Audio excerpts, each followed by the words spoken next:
to order. All supervisors are in attendance. Yeah. If you could rise for the Pledge of Allegiance. Pledge of Allegiance to the flag of the United States of America and to the republic for which it stands, one nation, under God, indivisible, with liberty and justice for all.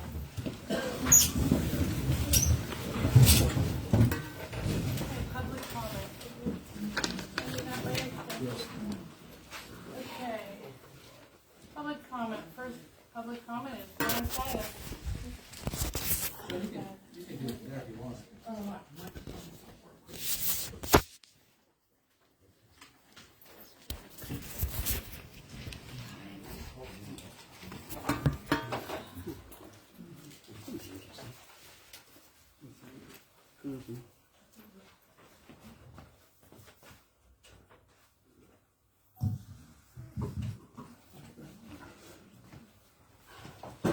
Much better.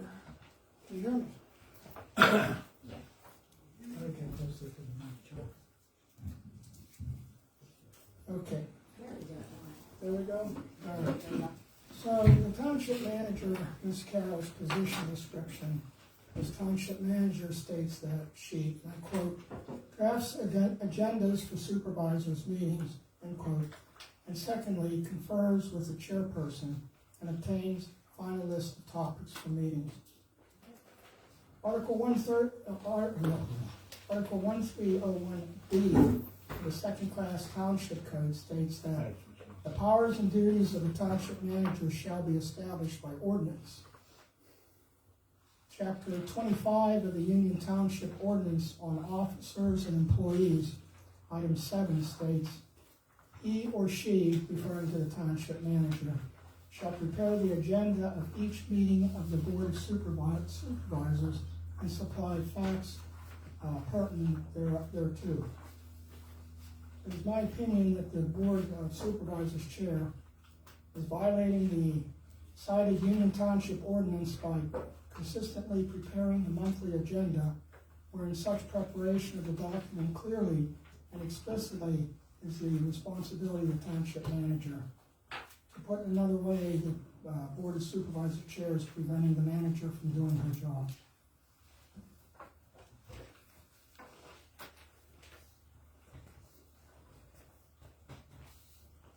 Okay.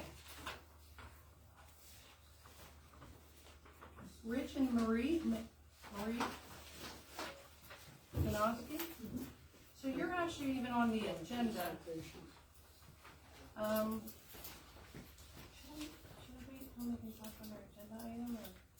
Or? So they're actually on the agenda too, so should I get through the public comment and then?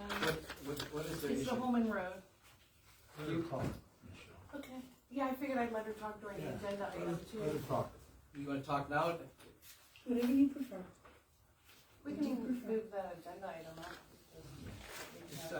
You run the meetings. It's up to you. Okay, what agenda item Well, are you? why don't you, here's what I suggest you do. Either you let them talk, if you want to say something now, Yes. okay, why don't you let them talk now, then we'll go to the agenda item. Okay, I'll move you up on the agenda to be the first agenda Thank you. item too, but feel free to. Okay, very good. Thank you. Okay, thank you. Good evening, Board of Supervisors. I'm Rich Janowski and my wife Marie Janowski, and we're at 59 Holman Road. Thank you. And we've come to you today because we, as well as our neighbors, on the ending portion of Holman Road, we experienced stormwater management issues because of the roadway surface of the final portion of Holman Road. We live at the end of the paved portion, and then there's a remaining portion that is, at this point, it's kind of like a dirt, silt road.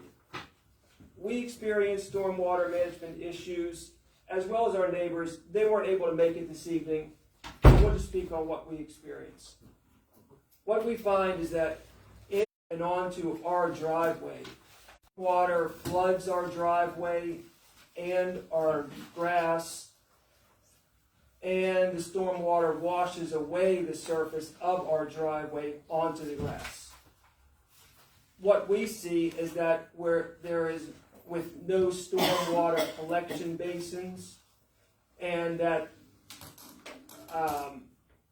whatever the surface is, it just doesn't direct the water into, I guess, a dedicated pathway where that water can drain.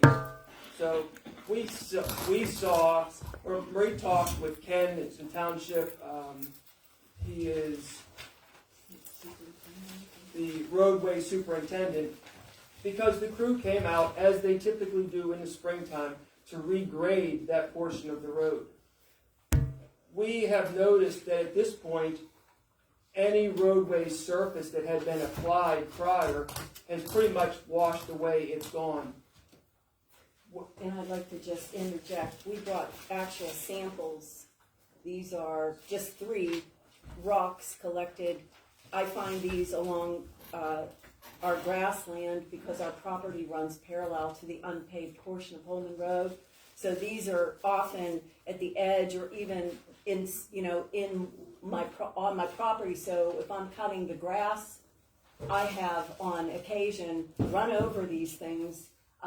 Couple times they kick up and hit me in the head, one in the eye, one in the ankle, and there have been numerous times where we had to get our lawn tractor repaired, which was quite costly, and of course there was downtime associated with that. But this is what you guys refer to as, what is this? Silt. Silt? That's what the roadway surface is This now. is not, this is it. And this is what runs down our driveway and has run down our driveway. And we've experienced these issues. And forgive me, I'm very frustrated because I'm very tired that this has been for 18 years. Can I see that, ma'am? No, you can have So it. I sent the board, she forwarded me videos, and she came to my business after the road crew was on Holman Drive, and I asked her to send me, she said about the history of many years, and that she had documentation, so I had her send it, and then I forwarded it on to you guys, but That's it was over the last 2 days or 3 days. Mm-hmm. Yeah. What that is the remaining of what was placed on the surface, I'm going to say approximately 10 years ago. And it was that asphalt millings. And it as time, it has just broken down, and there's really nothing left of it. It didn't seem like it held up very well because it wasn't a paved surface. It was kind of like large chunks. Prior to that being placed down, there was just 2B limestone. And we understand it's somewhere in there. It's based on cost of the roadway surface. But what we've talked about now, what Marie talked with Ken about, is now that the road surface is just down to the silt, kind of a dirt mix, and it's probably where there would be some discussion to apply more surface. We were hoping to, or we just wanted to ask if the board could consider open the discussion to what the roadway surface was, and that if it could be examined, if there was money to have a permanent roadway surface instead of another layer that the road crew would just spend time and money regrading a couple times a year, and we would just have the same road water management issues. So I will tell you, when we get to the agenda item, which again, I'll move it up to the first item, I had an email from our engineer that on his way to this meeting, he was gonna go take a look at the situation, so I don't know what he has to say about it, but he went there right before he came here. And I did ask Mr. Puglisi to attend the meeting so he can give us some more data on what we maybe can do to help you guys. Thank you, because we're just going on. You know, we're not professionals in that, so we're just going on kind of what we see and what we experience, and in the hopes that it would move to a discussion of a permanent roadway surface. I can understand 18 years is a long time. It's very frustrating. Yeah. Okay. But, Thank so you. we might have you come back up when we get to your agenda item. Okay, Thank you. Don't go away yet.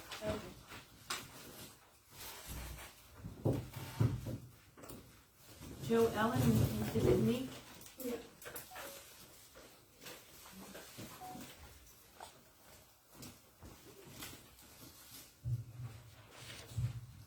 I I'm Joellen Meek, 124 Via Reggio Way, Tuscany.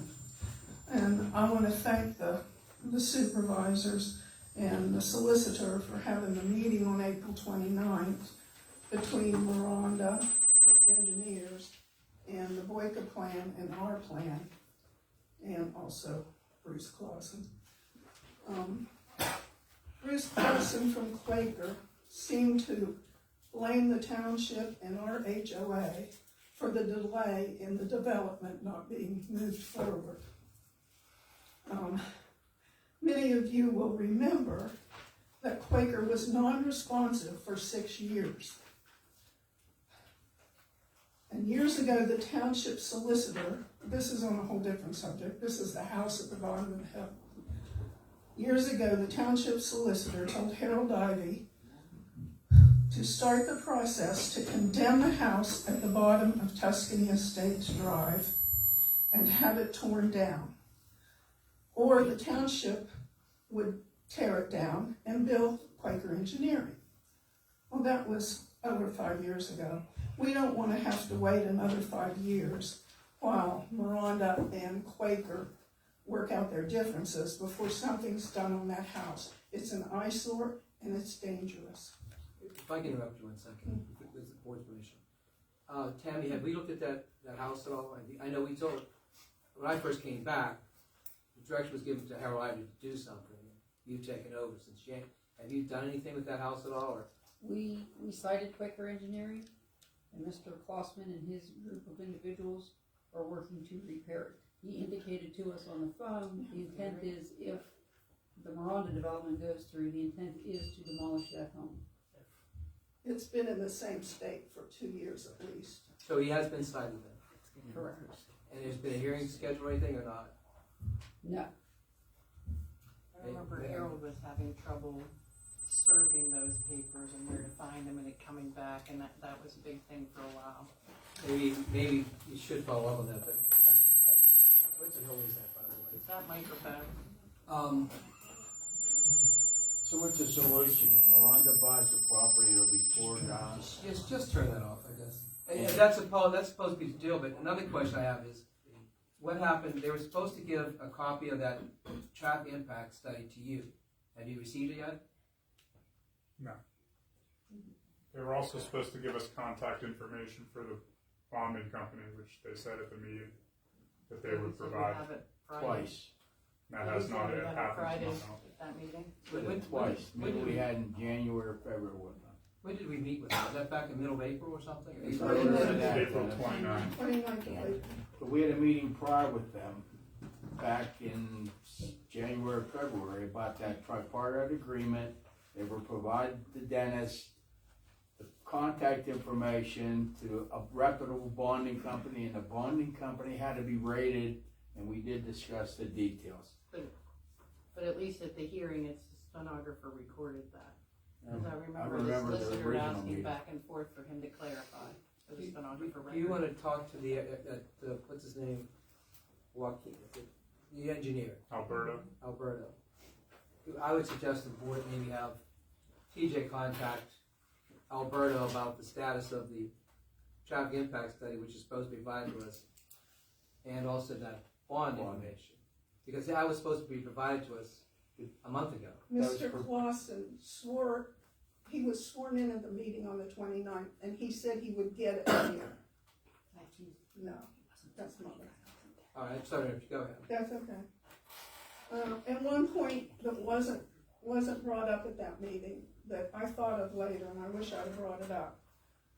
Tuscany Estates Drive is 200 yards from the railroad embankment. And that's our only in and out. If there was a derailment, we could not evacuate. And now, it shouldn't have been that way in the first place. There's only one way in and out. If the train rolled down the hill, we're done. Now they want to do 200 new homes, which is probably 2 cars a home, using that same one road with no permanent other exit or ingress.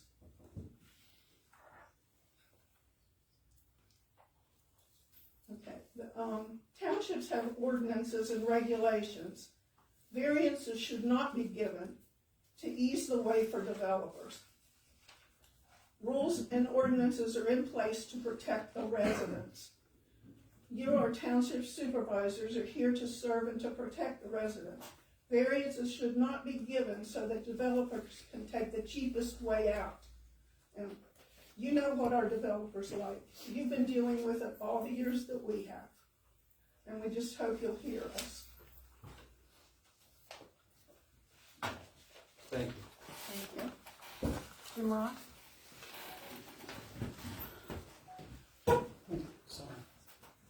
Jim Ross, 6 St. Terra Place. I'm not gonna do too much, I just wanna know, since that meeting was tabled the 29th for the conditional use, at this point, nothing can go further until there's a new hearing, is that correct?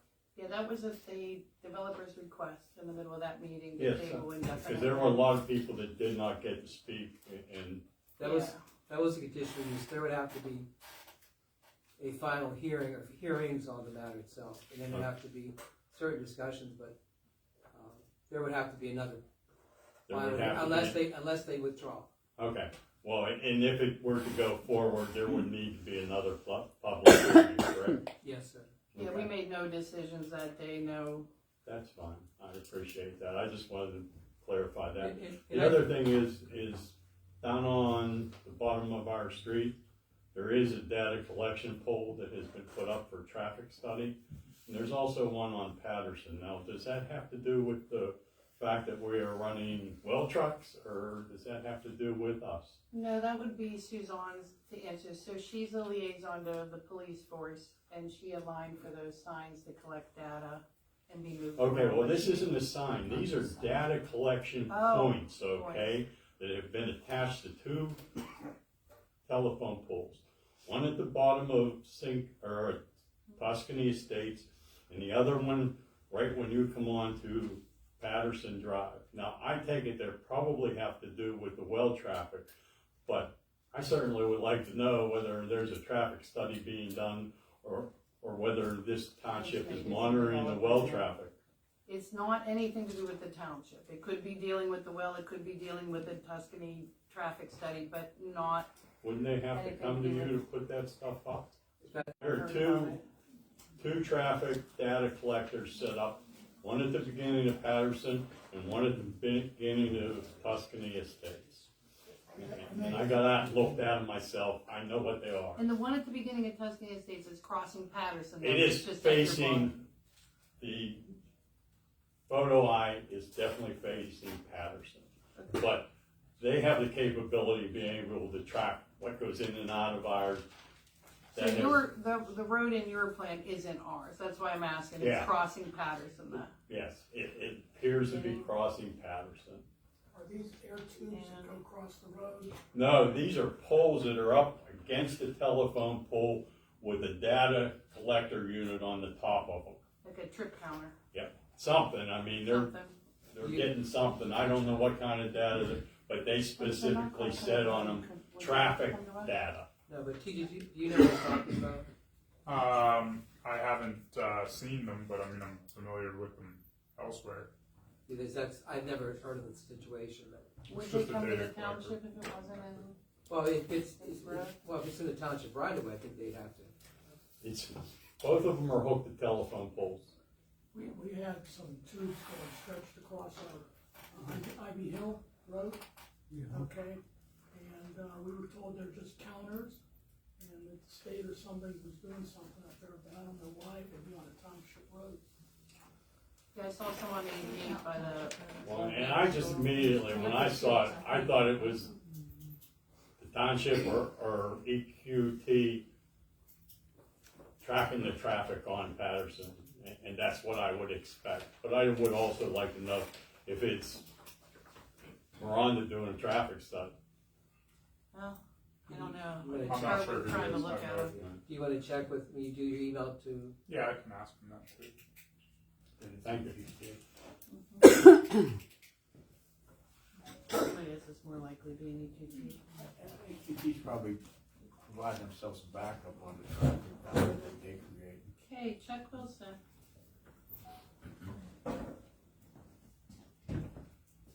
All right, just kind of updating what we've been doing, Dennis. We did manage to turn off the water on several of the houses in El Rima that were far behind on their payments. Apparently it spurred some activity because we have had people coming in either signing an agreement to start paying their bills or paying their bills. We still have one customer. I think we can guess who that would happen to be. I think we've leaned his property. I believe we have. But anyway, that's the only customer that we have to worry about now in El Rima. Everybody else is either signed an agreement or the property is abandoned, which means we aren't going to be able to find anything about it, or they have started to pay their bills. Good job, Chuck. But we had something the other day about a DEP complaint about some sewage down in your neck of the woods. That is Was on it the sent to agenda. us, or did it just come to the township? It just came out. Been Couple going days on the ago? last few days, and it is on the agenda.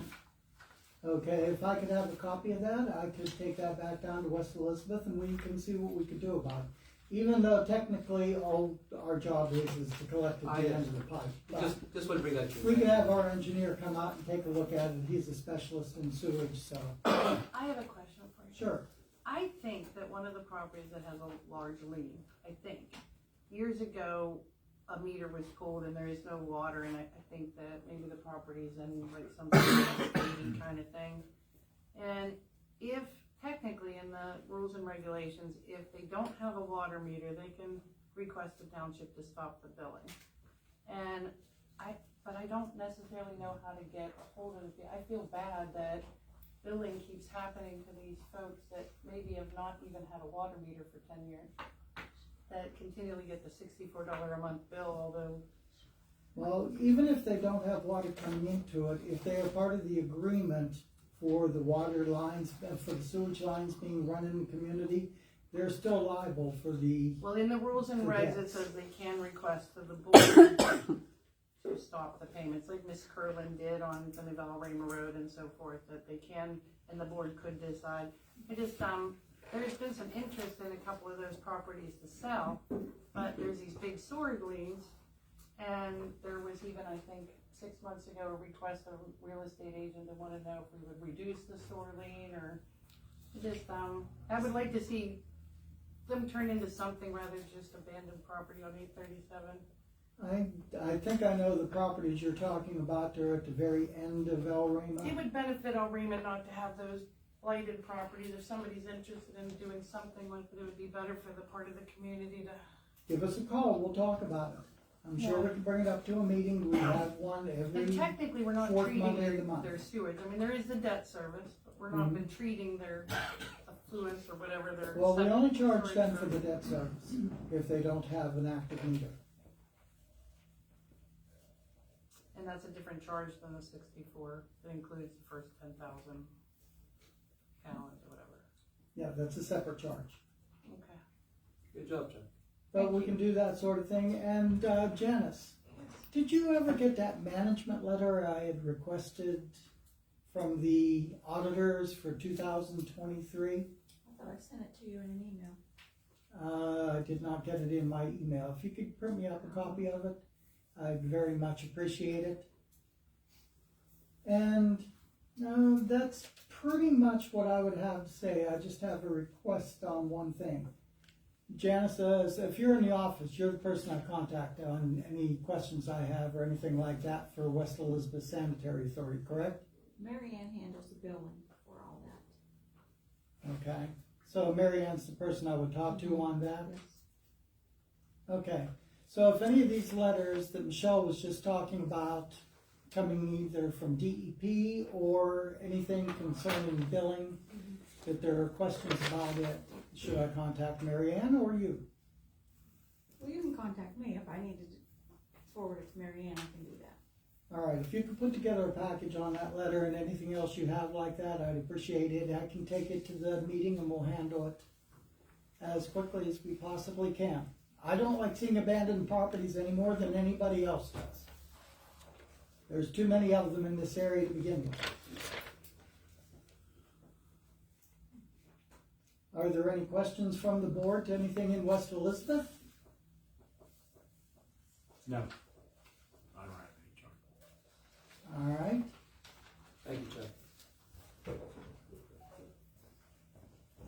Okay, Ken Askew, is I pronounce it Askew? Yeah, oh, you're back there with your hand up? Hello. I didn't sign up to say anything. Oh, that's okay, that's fine, I'll take you off, I just, called your name because you're in the public comment thing, Okay. no problem. Kevin Dare,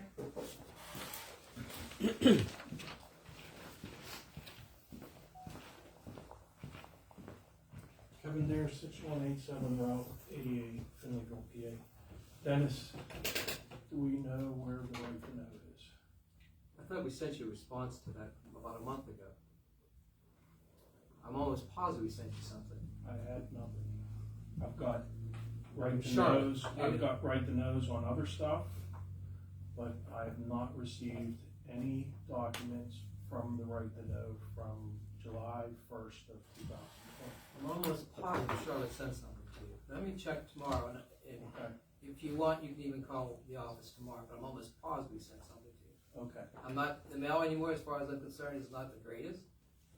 I mean, I'm getting stuff that I sent certified mail 6 months ago coming back to me. Okay. But I will have it. But I there will- was a response, there was There was something in documents. the mail, there was something sent to you in the mail, that I will have her check, and then Was it documents or was it? I don't recall, it was about a month or so, a couple months ago, I think. Okay, the next thing is,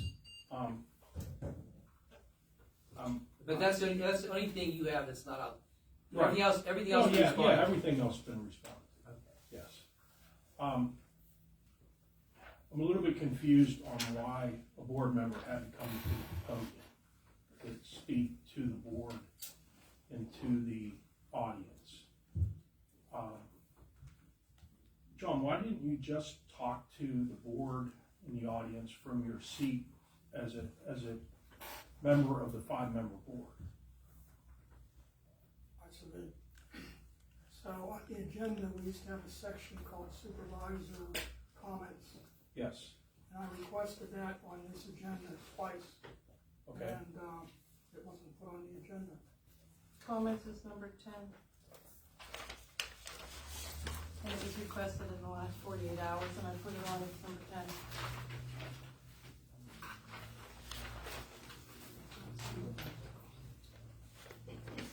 That's a general comment. Well, who do you think the comments are from? Some places we have, most places we don't have it, but it's all discretionary. If there's a supervisor report section, so I did.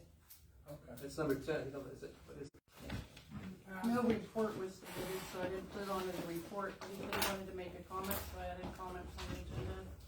And since the draft agenda's been out. In the past, if you look at past agendas, you'll see it specifically listed as supervisory comments. Okay, and it was taken off, is that? I don't see that it was granted. And you say there's an ordinance that controls that? Who does the agenda? Yeah, that's the one I mentioned. Okay, It's,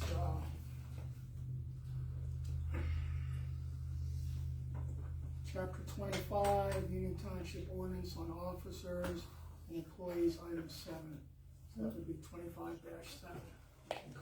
and did you make that request of Janice, or who did you make that to be on the agenda? That was directly to Michelle, that she prepares the agenda. Over the holiday. Okay, all right, very good. Okay, thank you.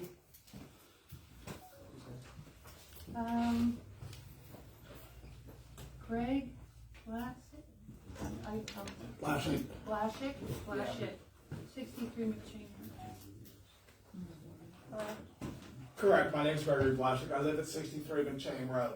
My question is, what is the township doing about 67 McChain Road, the trailer that burnt down, the mobile home that burnt down on February 10th? It's still there like that, and my problem right now is, I just cut my grass, and I can still smell. It has to be health and safety issues at this point, which affects me when I'm living there. I actually have an answer for you, because it was one of the last things that I emailed back and forth with our zoning officer Tammy there about right before this meeting.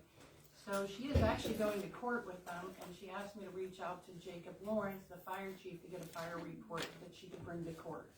So she can tell you the rest of what she did there, but getting that fire report because she's getting ready to go to court, she asked me if I could reach out to Jacob Lawrence and get that report for evidence in the court case. So she can tell you what she did other than that. Okay, only because, like I said, it's been 3 months. Yeah, I can see it. And, you know, growing up in that, I mean, since 1967, that yard was cut 3 times of all last year. It looks like a junkyard. And does the township even have ordinances about keeping up your maintenance of your yard and your home? Is that the Joyce property? Yes, I think she said something to me, there's a hearing coming up in July. correct. So we Before cited, Valentine's. we cited the property owner. We did not hear from her. We filed charges at the magistrate, and a hearing was scheduled. We just got the notice this week. It's scheduled for July 10th. At what time is it scheduled? 10:25, 10:40 in the morning. So what might be good for you to do, is that, I think I saw that, and I told my Austin Market calendar, but I would suggest you be there for that hearing also, because if you're there, it's gonna put a lot more. Here's my problem. I'll be very honest with you. I don't trust them. The people that lived in that trailer. I'm not comfortable. There was some stuff that happened when my mom was still alive. And I'm uncomfortable being around them. I'm being very honest with you. Do they still live there or not? No, they have a tent in the backyard. Do you live in the tent? No, I haven't seen anyone, but I mean, like I said, this is just, when I was cutting my grass and I can still smell that. You know, that affects me and anyone else. It's affecting our property values as well. All right, but there is a hearing scheduled July 10th? Correct. Unfortunately, government works at a snail's pace. You have to cite them, you have to then go to the magistrates, get. What you if know, there's a first health they do. issue? And that's the whole thing. That trailer is from the 70s. Lord only knows what was in there in the way of asbestos or anything else. Right. And with the wind and everything else we're having, these are my concerns because, you know, I'm the one outside doing yard work at my house, which is right next to it. And when I can still smell it when I'm cutting my own grass, that has me a little nervous. So.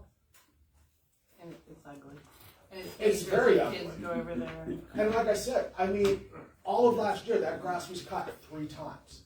The whole year. It's looked like a junkyard for over a year.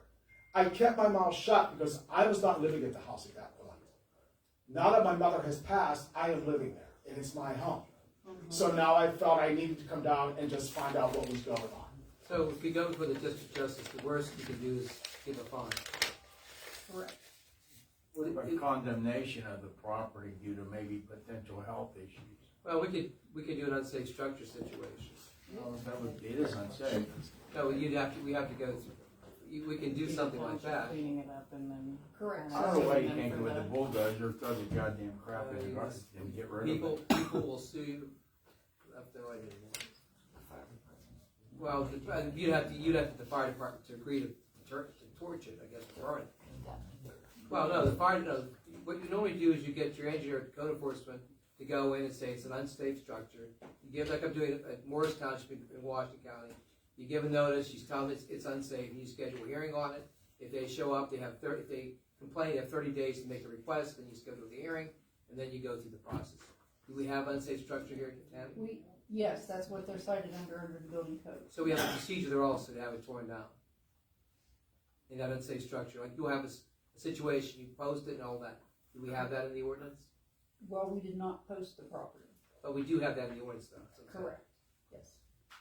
that might be a way to handle it also, if it's that kind of. Okay. Like we did in Dunkard on that one. Which one was that by? Was that Stump? No, the one we went the house tour. That you asked the older gentleman if we could go in and look Oh, inside. yeah, I remember. Okay. Yeah, it's not the same process. Okay. I forgot the name of it. Thank you.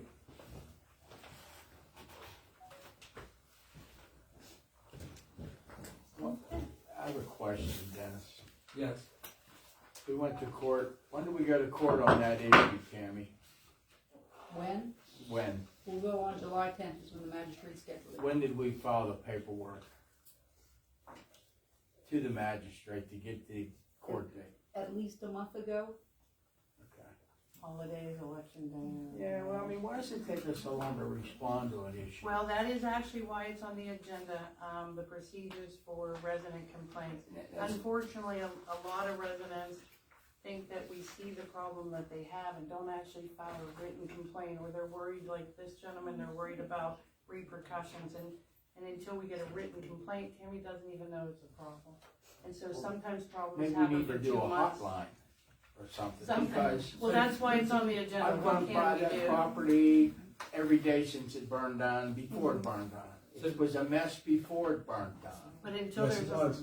until there's a written. Wasn't it? It's been like that. Pigsty. It looks like a junkyard. It makes a pigsty look good. When Mr. and Mrs. Kilkenstein had that property, there was never a problem. And even when he passed away, his niece kept the grass cut. Well, I It's just- personally have an issue for people, you know, we're middle-class people. Our property is one of our biggest assets. And you're living next to somebody that keeps, it's deplorable, they didn't even cut the grass, everything's a big damn argument. It just reduces the value of our property, right? Right. So, you know, I think it's a situation that we need to be more proactive on it. And I don't know the jingle jangle stuff, all this bureaucracy that we go through. But I think we need to be more timely. Which is why we have it on the agenda. Tammy is very timely, however, until somebody makes a complaint, Tammy doesn't drive down I'm McCain. not saying she should, she doesn't Tammy live in doesn't the know area. about it until somebody makes a written complaint, and then we can act in a timely manner. But unfortunately, I think sometimes a neighbor looks at it until it absolutely is they're already to a frustration level. Why isn't somebody doing something? She doesn't know. I'm not, Tammy's fine. I'm not, it's not a question of her skills or the time or whatever. I think we lack as Union Township to supervise and check these things out. That would be a great, during when we get to the agenda, maybe you have some ideas of who would drive around, who would I don't, supervise, you who know, would. fly over with on a broom or something, I don't care.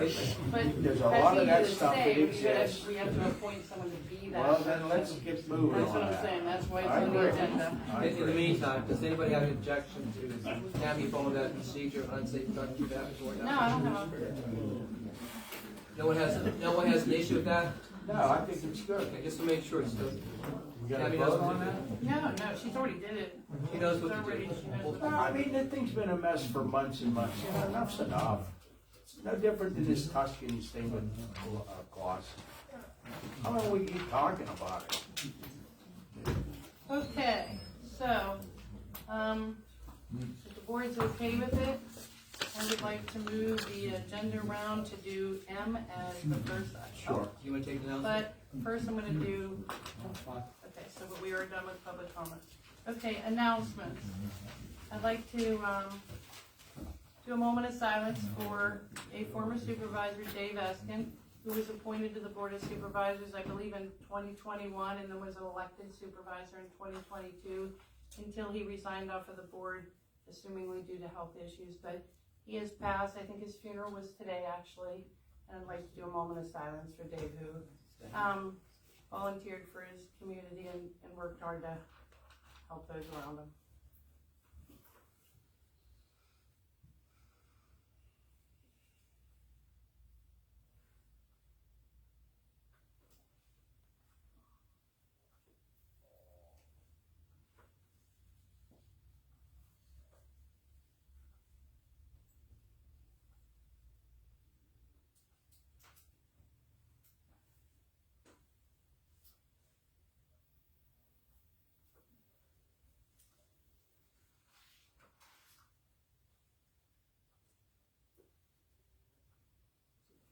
Okay. Approval of meeting minutes. I didn't have the meeting minutes until today. It didn't make it on the agenda because I wasn't sure if they were going to be done. I haven't had a chance to review them, so we will put last month's meeting minutes on the next agenda. Police report. I just got it from the police officer who's here. Yeah, so I just passed it down the table. I just got it from him. Hello. Hi guys, hope you guys had a good Memorial Day. Yeah. This is the April report. Approximately 41 gallons of fuel were used. 106 calls for service, 22 traffic contacts, 6 vehicle accidents, 3 alarm calls, 12 public service assists, 10 requests to assist fire and EMS, 6 check welfare requests, 7 reports of suspicious activities, 4 theft reports, 5 domestics / disturbances. There were 0 drug overdose calls, 2 drug-related arrests, and 1 warrant service. The magistrate report: 5 criminal complaints were filed, 2 non-traffic citations, and 11 traffic citations. In that month, 7 individuals were arrested inside the township. 1 was for DUI, 1 was theft from a motor vehicle, 1 was possession of controlled substance, possession of drug paraphernalia, possessions of instruments of a crime, criminal trespass, simple assault, criminal mischief, underage drinking, and retail theft. Does anybody have any comments or questions or concerns for me? I have a question. So, you say drug arrest. Is that like a possession thing or is it a distribution thing? It can depend. I'm just It curious. doesn't specify here. There was 1 drug paraphernalia would be possession of controlled substance. I don't see in here. There's nothing significant. I don't see anything that would differentiate. Thank you. I have a question. How many miles of patrol do you do in a month? It depends. It varies depending on our call Give me days. some idea. I can't answer that. I don't want to lie to you and give you the wrong answer. Is there any way to like maybe get that? Yeah, we can start keeping track of that. Okay. It'll make Maybe that a little send more it accurate to- for you. Also, just recently in reviewing the bank account, Mhm. I believe that maybe you were inadvertently getting paid the 2026 for service. I think there's been a mistake in payment. Okay. And I think you've been, not that maybe I just picked up on it, I wasn't, one of the ones that signed the check, but in reviewing the police contract, I think that you're actually getting next year's pricing. So if you could have a call to Sure. Janice and maybe Yeah, the let's next get that right. payment, yeah, we can, Absolutely. thank you. Anyone else? Thank you. All right, thank you guys. Okay, fire department report.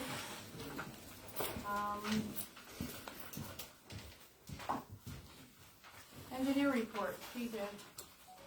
Yeah, thanks, Michelle. Our office submitted our engineer's report to the board before the holiday weekend. I've gone through and updated a number of the items on this engineer's report, and all of the current statuses of the items are in bold. So hopefully you've all had a chance to review that before tonight's meeting. So we've gotten a lot accomplished. Since all the updates are there in bold, I won't go through them here tonight. I know we have a long agenda, so if there's any questions from the board members, I'll be happy to answer. Did you have a question? Yeah. And Dennis, I gave that information to you. Did we settle with the bridge at the Giant Eagle as far as permission, et cetera, et cetera? I think we were in contact with, I thought I saw a letter Mr. to Martin or Rod, something. but I didn't see any response. We sent a certified, I think we The sent, first one came back as he wasn't at the address that we had on file, and then I think you got another I address. gave somehow. Dennis's So you got it from you. address, and I know I talked to him or Grant. Grant, and they were supposed to send a document. Has it been responded to back to the township? If we would have had, I saw a receipt. Grant sent a receipt, that's the only thing I saw, like, we got a So, receipt. we have not, Received if, it. if property, Receipt means they received it. they received, a certified mail receipt. Yeah, Let me, if we would have got the response back to them, then we would have sent you the response. okay. But I'll have Grant check tomorrow, see where he's at. with Would that. you? Sure. We did hand over our final drawings for El Rima Park. I gave this to Ken today. We did submit the 537 plan special study to DEP last week.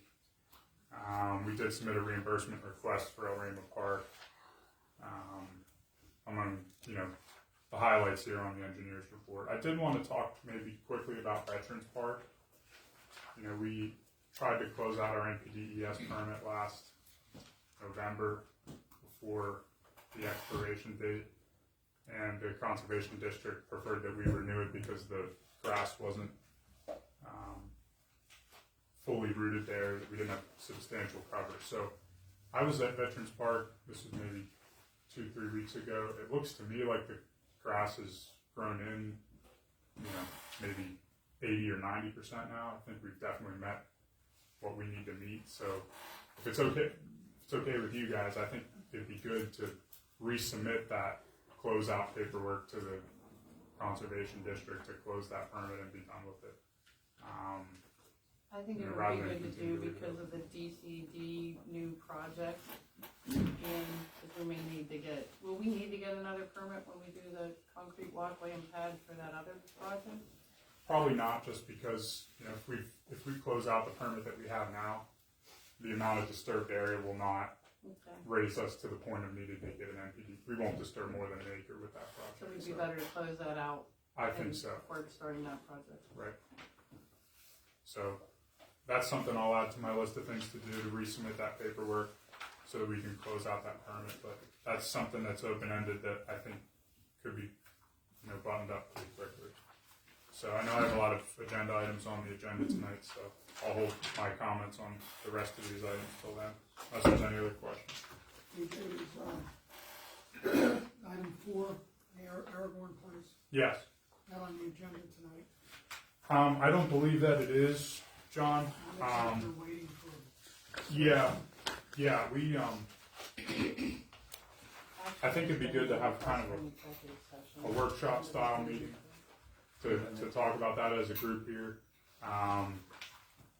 So, whether we do that at some point later this week or next week, just so that Bankston gets some direction on how we want to take care of that issue. So.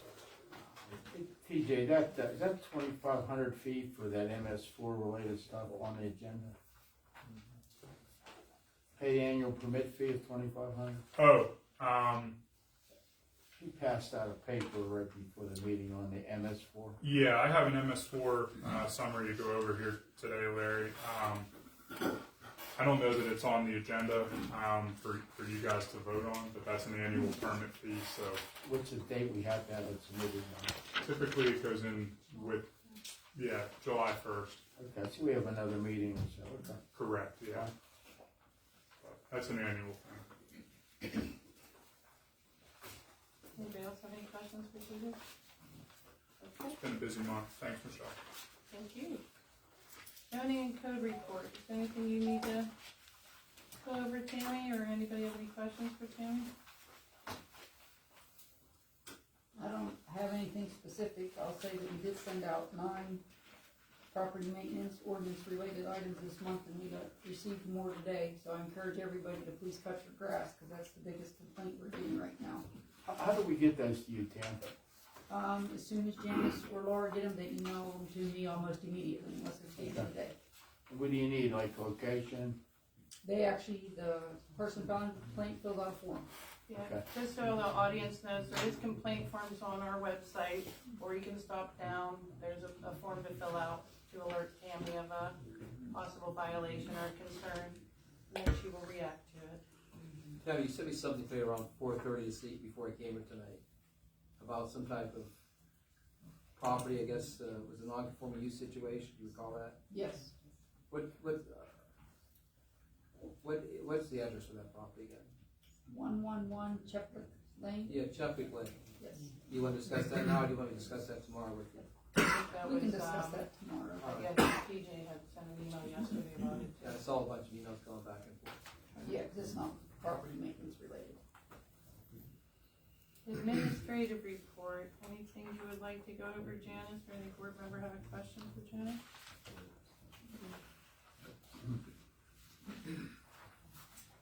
Public works report. I got a lot on the agenda, but I do want to bring up Stonebridge and Stonebrae. I got samples out of that Just so road. the audience knows, this is the road going behind Johnny. Just for reference. I gave samples to TJ. It's all slag, 100%, 2 feet thick, in at least the cul-de-sac. Stonebrae might be around 18 inches. but there's no stone, no cloth, no drainage, no nothing, just slag, and that's why that road's even.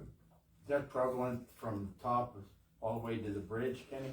I drilled 2 holes. I was gonna drill 4, but I drilled 2, and I didn't think I'd find anything else, so I didn't even drill them. Prior, Should we examine all the way down? We can, That's a question. yeah, we can. there is a file with like drill reports, so apparently before it became a plan with Tomco, Giant Eagle, Martin, it was Vic Dawsey doing mining there. So it shows kind of where he was putting his slag and his, so if that's helpful to you at all, it was a Victor Dawsey, and then he was gonna put a plan of homes in, and then ultimately, I guess, sold it, and then it got separated to those 3 people. Well, it's all slag, and we gotta at least talk amongst ourselves and come up with a solution for this, and that's gonna involve TJ. It's gonna be a big deal, huh? Fairly.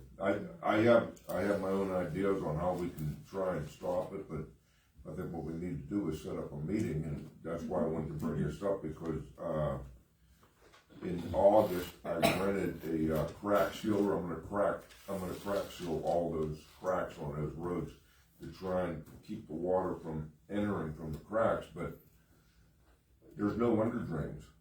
The water comes off that hill and goes right underneath the road. Yeah. So we might have to put a French drain around the whole perimeter. Do you think we should take an additional soil samples to get the magnitude of the of the project? I mean, yeah, I think you took one in the cul-de-sac on Stone Bridge and one in the cul-de-sac on Stone's Brae. Right. Probably does make sense to do 4, It's 3 gonna end or up 4 being a more. heavy investment for the township, right? Especially, I don't think that's an exaggeration. It's not gonna be cheap. especially down at the bottom of the hill as you come up, past the giant. There's a hole right by the giant eagle where the farmers are. That road changes there, when you get past the giant eagle, the paving surface does change, so maybe the subbase is different closer to the giant eagle. I don't know, can't see the We can bore another hole in there. I mean, I can go I'm just have, saying, the information, I've had some conversation, it sounds like it's more involved than what we originally thought, maybe at the cul-de-sac. So before we go ahead and start spending money, can we get some data, some empirical data that says from top to bottom, make a decision, put together a plan that's comprehensive, cohesive? Absolutely. I think might be beneficial if I'm there when Ken drills these next 2 holes, so we can, he and I together can take he makes measurements. those decisions, TJ. I have no issue with it either. but But, the board's got to say, spend the money. Take some good measurements and know what the base is and know what we're Agree. dealing with. Let's fix that pothole. Huh? Let's fix that pothole by the Giant Eagle. I'm gonna get a bag of salt and put in there. Put something there. That's ridiculous. It is, it's deep. I know. It's right by when you leave the My husband Giant does Eagle, right by the farmer's seed. Oh, It's right there on the road. It's a big hole. they're I think really asphalt no more. I think it really supports what you're saying, Kenny, because it just seemed to pop out of nowhere, so obviously water's underneath it, ain't going anywhere. Slag don't drain well. yeah, I mean, if it's just holding that water and there's no undergrades, and the water, from up gradients coming down and getting under the road.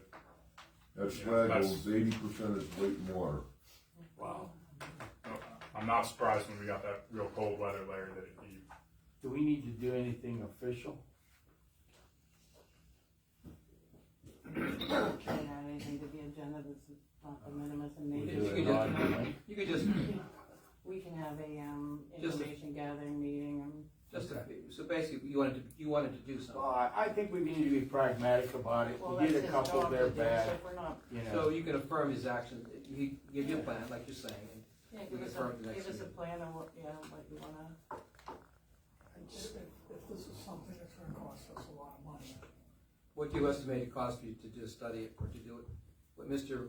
Spears is recommending? For Bankston? Yes. Well, what we've done in similar situations is, we'll make a visit. If we go out with Ken when he's drilling these next couple holes, we would write up an observations and recommendations and present something formal to the board. What do you estimate the cost to be? Not much. Less than 500, less than 1,000? Yeah. But my point is if this turns out to be a major project, is there something that we could use to go for a grant or something? Yes, but I thought your question was about authorizing him to do the study. That's what Mr. Spears. Yeah, that was my question. Mine was, can we get money from the state or I think something? we have to get a full review of what the costs are, what direction we wanna go, if we feel grant. Which is what I need to do when I So, examine it. We may have to do the whole road. I think it's the cart before the horse, I think until I we agree. know, Better until we know. know. Understand the problem, get a cost, and then you can Yeah, start wrap to your work head on around the grants. problem, get a cost factor, Common and decide what sense. direction we wanna go for money. Okay, so, everything else you have is on the agenda, correct? Yeah. Okay. So, M is now the new A. So, Holman Road issues during the May storms flooding residence properties. Although the folks that are here, they also have some neighbors. So this started apparently, I don't know where exactly it started. She came to my place of business because you were up on Holman Road fixing some stuff. And she voiced her frustrations with how long, over a decade that it's been going on and other history with the township of trying to get it fixed. And so I asked her to send pictures and data and so forth that I sent to the rest of the board in all kind of whirlwind in the last 4 days. So could you explain to us what's going on Holman Road? At the end of the road, there's that cul-de-sac where the buses turn around, that's why they put it in. The whole road tips towards their driveway. And the road on Holman actually goes up and it has like a little arc to it. That water comes down. It was coming down both sides of Holman. She was getting both sides, but we went up there and I showed TJ where we cut a ditch line there. Cut that out, keep that water on the right side of the road, on the right side of Holman. Hopefully that's gonna help, but what she needs is a box right at her driveway, because that happens to be the lowest point. And put a curb, what I told you, put a curb up Holman on the asphalt up to the reclaim, and on the other side, put another curb up there to direct that water into that pipe, and I told her we would have to run a pipe across their property, which they were okay with. But that'll solve their issue. What do you think, TJ? So I got the emails you were referring to towards the end of last week. I stopped on my way down today, 5:30, and looked at it real briefly with Ken. It's basically exactly what Ken's describing. It's just the way it's situated, their driveway's adjacent to the low spot, so they do have a lot of surface drainage that makes its way down, and it, from what Ken was describing to me, it runs a good distance down their driveway before it, It goes almost all the way to their house, and their driveway's They had a long. video that showed kind of a stream coming right down their driveway from our road, streaming down, and then some pictures of this stuff throughout their yard, and I think putting in some, I don't know that we need a ton of curbing, but a little bit of asphalt wedge curb to direct that water on the roadway into a inlet box, and then discharging that water then to the swale. It's probably 60 feet, maybe not even that far. But I think it's a relatively straightforward means It's to pretty easy resolve it. fix. Yeah. is there a way that you can maybe draw up a plan, relative cost factor, before the next meeting? And I don't wanna, I know you got a lot of projects, obviously, every time we talk, we got water and a road and a slide but what's a realistic time frame? I don't wanna tell them we're gonna be there next month with everything we have going on, so Sometime this summer. you think you can fix it sometime this summer? Would that be a temporary fix? That'll be a permanent. What about the road surface? The road service is okay. Well, at some point in time, I think we ought to pave Holman all the way to the end. I know there's only a couple houses back there, but Yeah, what is that, Kenny, 100 yards, 500 yards? probably 300 yards. Quarter mile. It's not bad. Now, how would that affect the turnaround for the bus stop? It The would, buses? the Okay, so you bus just stop have a would still be cul-de-sac there. at the end of that. It would still be there. When I drove out there, I saw the cul-de-sac, and that's where the pavement stops. I was surprised when I looked at the road map that there is another 0.2 miles of dirt. It's mostly what I would call reclaimed material, milling, asphalt millings that were probably put on a number of years ago now, maybe. But the road map does show that the township road goes 0.2 miles beyond where the cul-de-sac is. I was surprised to see that. So And that means we're getting liquid fuels money for it? we are all the way out for the dirt road part of it. So then we sort of have an obligation to make it right, right? I would agree with that. Now, Am I allowed to say something? absolutely. Those rocks, there are, I mean, if I could, I would have brought all of them. You can find them in the cul-de-sac where the bus turns around.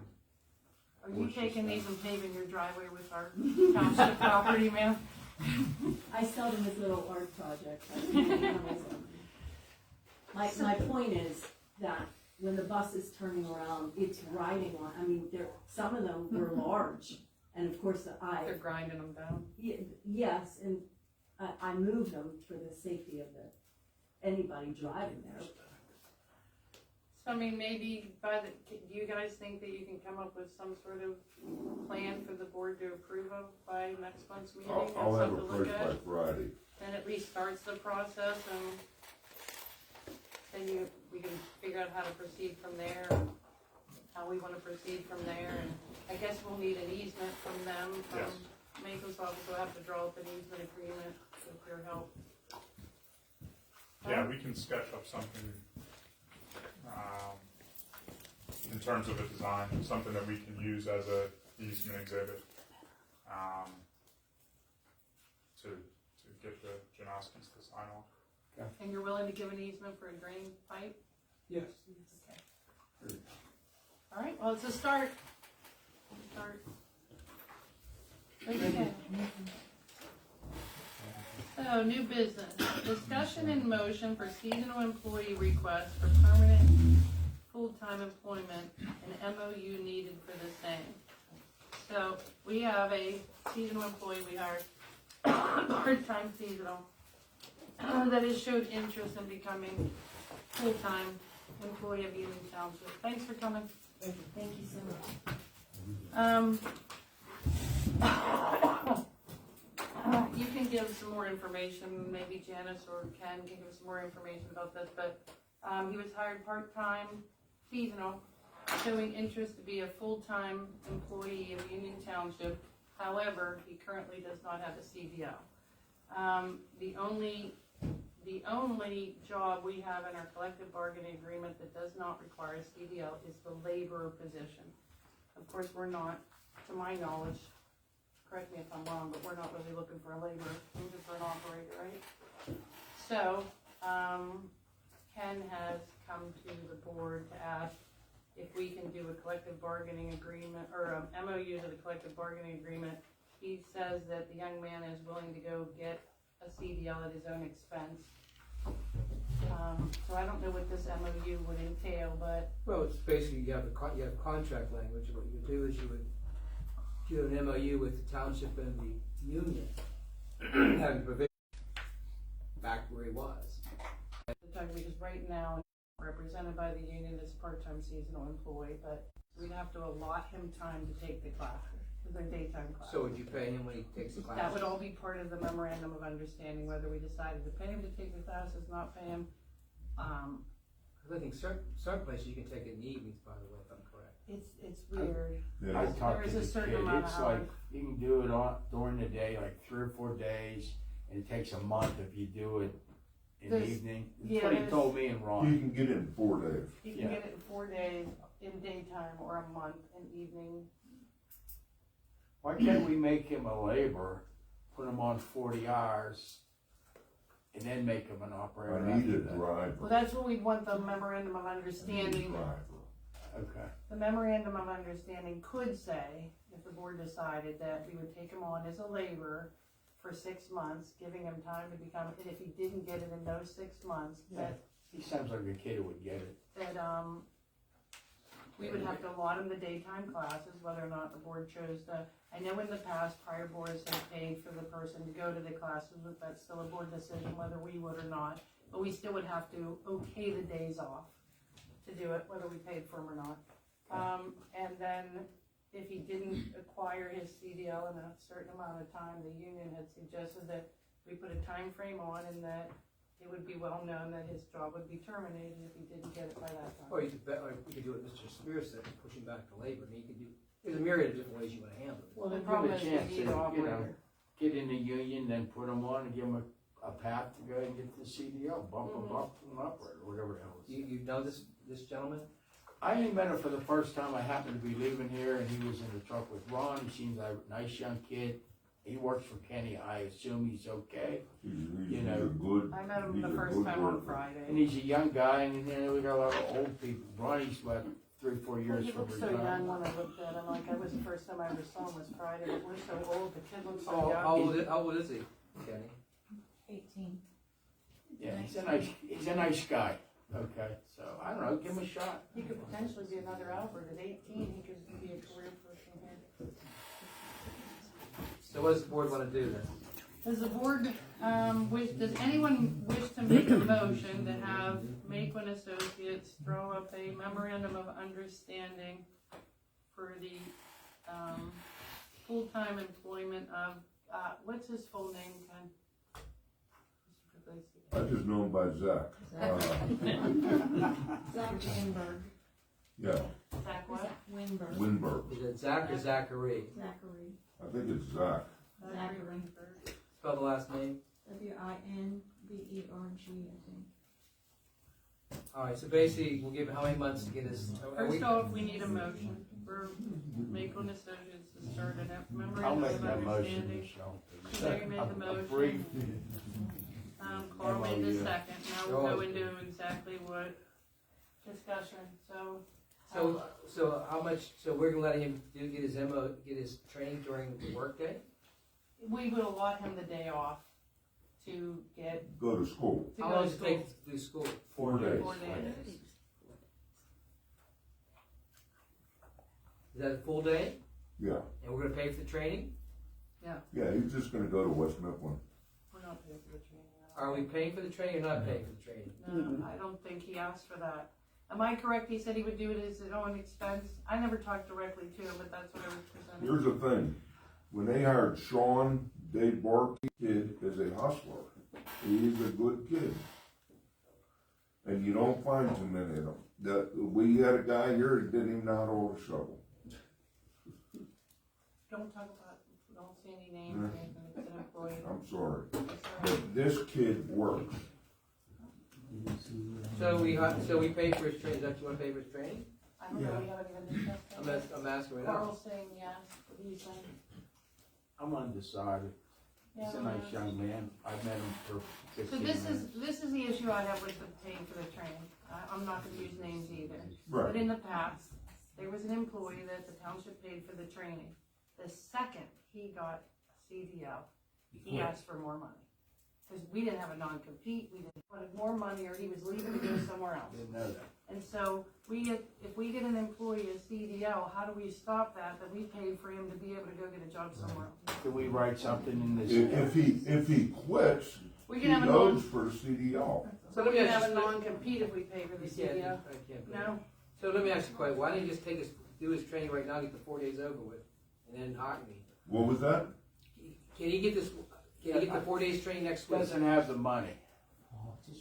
Right, he's 19 years old. He's just turned 19, but this kid has what it takes to do this job. And I understand that, it's 50% of the cost of just hiring and going through that. It probably, after going through an interview process, is gonna be the same amount of money as paying for his training. By the time we pay you the interview, and Janice the interview, and we advertise and all that, I just know what I experienced in the past with one of the employees. Well, why can't we write it up that if he quits within 3 years, he has to reimburse for that? And we What can if take we him had to a court. compromise of like something similar to what you're saying and he's saying, we pay for the classes, but he's not an employee. Since he's part time, he does it on his own time. I don't pay him to go, well, I don't wanna pay him to go to the classes, pay for the classes, and then come back and say, well, you know, I'm gonna have a CDL. I'm gonna go do this job. Happened. It happens. Hold the check back. What if we, well, no, they want the money up Mr. front. Bart has a No, hold his paycheck back. We can't do that. quick comment. It's against Just a you. question. Do you have to follow collective bargaining agreements, pardon me, and post that job? So say you pay for him to get a CDL, do you still have to post the job and then another Teamster could get it? Or Well, the postings, I'm familiar with posting and all that. That's something I'd have to take a look at. This gentleman is not even a member of the union yet, so what they're trying to do, I'm assuming, is trying to make him a certain classification. Is that something? He's already an employee of the township, he's just not a full-time employee of the township. I'm just saying, if there's an operator position. He's only part-time right now. He can't drive nothing. I think they're all. If you're posting a job for an operator, that job is posted to all the. But they're all operators, aren't they? We did do that. He would immediately become a member of the union, so. I think they're all operators, aren't they, Kenny? Yes. They're all operators. There's And only when one. we did advertise for that, you can ask Janice, half of them were, But they had CDLs, but they lost them because they were alcoholics or, we had one guy that had a Too much. CDL out of how many? Too much, Ken. Mr. Barnard, they're all operators, so there's, you know. I was just looking at it, I didn't wanna see you spend No, he money would for a immediately CDL become a member of the and then have to union. post the job. They're all- and somebody else can get it. They're all, yeah, they're all operators anyway, so there's nowhere to go, but. What if we did, he paid us back the training fee over a period of time? Would that help out? What if we paid for the training and not his time to go? Because right now he's only part-time.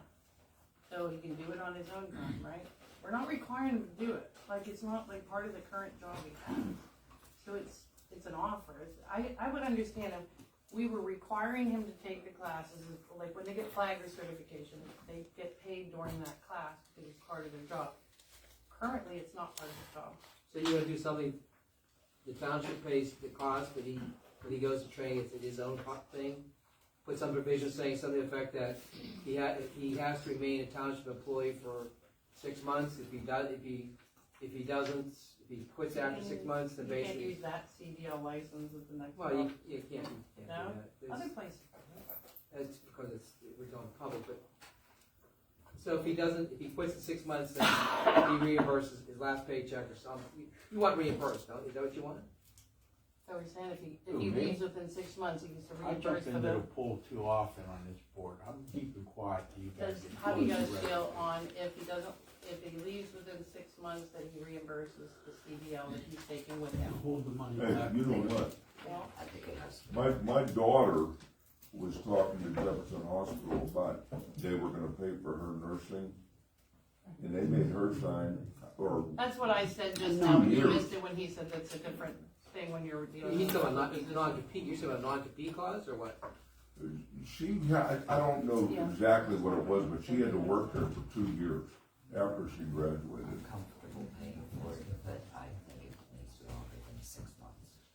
He wants to work in the township for 1 year? Or he reimburses, because he gets to take the CDL with him. It's still his to have. I'd say 2 years. 1 to 2 years. Mm-hmm. He has to stay for 2 years. Or he reimburses the Kenny, do they have CDL a labor license, which he benefited classification from. union? I don't even know because we don't have laborers. Okay, so Suzanne has It's made a been one. motion I don't know to, what to do. do the memorandum of understanding stating that we pay for the CDL. He does if he leaves the township within 1 to 2 years, that he would reimburse for those classes because he's taking that He doesn't license even need with it. him for his She own always benefit. drive our little trucks. That's what she's made a, I think she said 2 years. 2 years. And Carl's did a second on the 2 year. He's only part-time now, he could do it on his own. That can change. That's where we're gonna go on this. So he's doing this on his own time, taking the class? Yeah. We're not gonna Yeah. pay. We'll pay Yeah. for the class on his time, and he can't leave for 2 years. Or he reimburses Or he for the class. reimburses the $1,500. Oh, to present it to the union, see what they say. So that's. Ron did call the union, they don't have any problem with it. I talked to the union as well. Oh, okay. What do you, John, you have a question? I'm sorry, you said you had a question? Okay, so let's make this vote. Wait, one question here. Whenever you do all this, why don't you have it on his paycheck, a deduction for X amount of dollars until that $1,500 is paid off? He only has to pay it off if he leaves the job within 2 years. So it is, we're taking the amount that it would take to re-advertise for a job, to look for somebody, would be equal to what we're gonna pay for these classes. But if he leaves within 2 years and takes this CDL with him, it's gonna come out of his last pay to pay us back. The way he's talking, he ain't going nowhere. So, But who knows what people who hold? said that? We have Let's a make first this and vote. We have a first and a second. All in favor? Aye. Carl needs to step out. Larry made the initial, and then Carl made the second.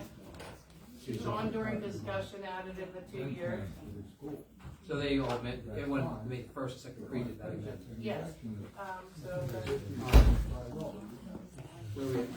okay, resignation of the employee Josh how do you pronounce Josh's last name? Iso? I think it was Iso. ISO, and his desire to thank the township. There is a resignation letter from him. He also made it known to Ron and myself that he'd like to thank the township for the opportunity, and thank his co-workers and his superintendent for the opportunity. So I make a motion to accept his resignation. Any second? Second. Okay. All in favor? Aye. Aye. Okay.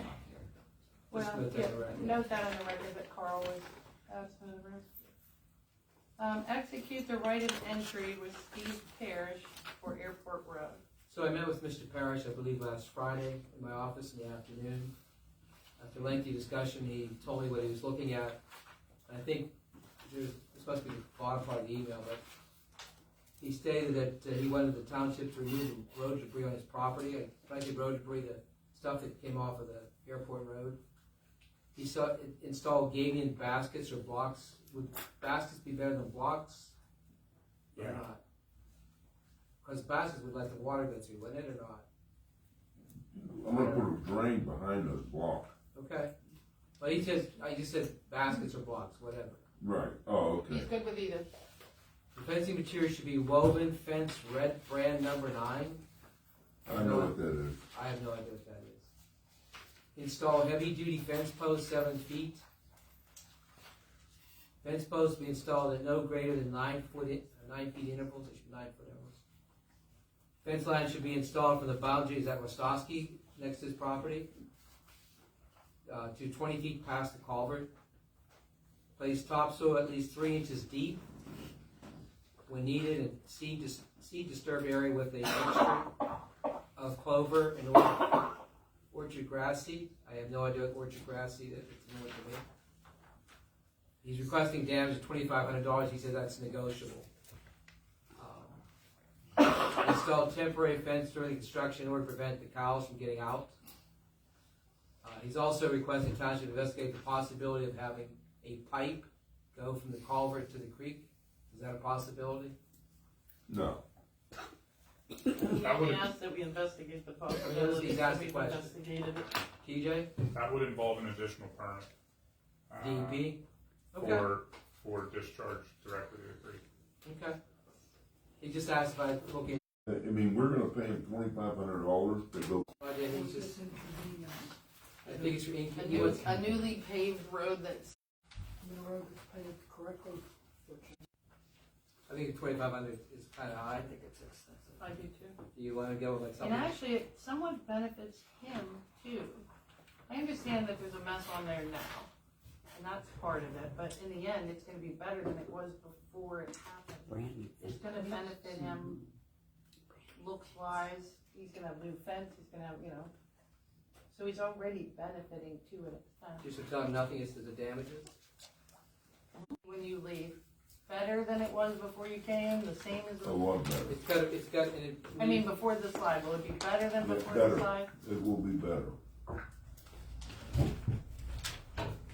what about the aesthetics? Is the property gonna look better, or is it actually gonna be better? We're gonna have a new, stronger fence.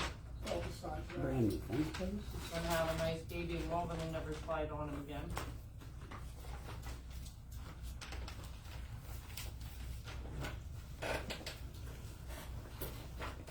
None of us talked to him. so- I talked about it. He here came to the office last Friday. How do you think he goes? You started with this by saying he says that's negotiable, so He wants something, so. he wants something. But 500? 500.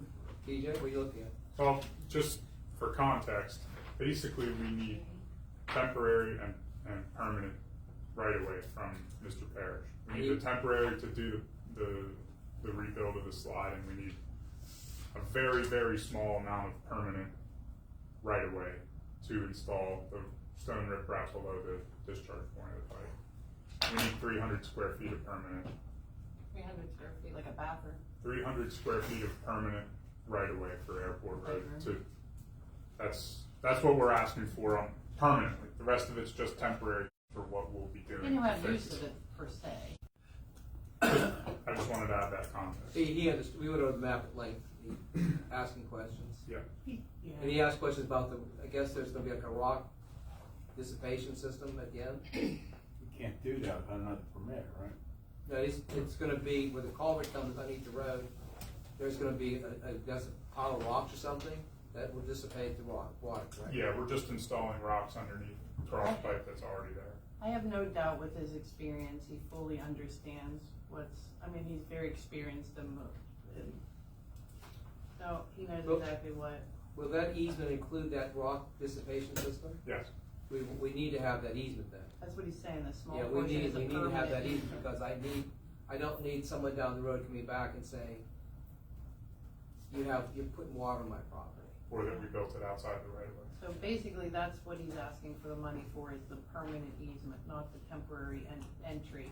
He wants money for the permanent easement, but we're gonna. TJ, I have a question. These physical requirements, these materials, have they been incorporated in the original or something similar in the original budget number we received from your firm? Speaking of cost, relativity. Yeah, the size and scope of the project hasn't changed at all. We did an initial cost So we estimate either way spend them back. then or spend them now, type of thing, right? And the cost of the fence and the orchard grass is that, is it or not? That's Cost of the fence is not, would that be significant? The orchard grass even. I think The there fence was, the fence will probably be like $100, $250. He wants max. red brand number 9, whatever that is. He wants woven red brand number 9. I know That's it what is. he has probably. It's like cattle fence. That's okay. yeah, He's matching what he has, so it it was a doesn't look wire weird. fence down there before. Yeah, That's what it the- is. The pasture Cattle fence. grass and stuff like that, that's grass that's safe for the cows to eat, it's not expensive. That's what I had at my place in the lower field. I had the same stuff. I'm not a farmer.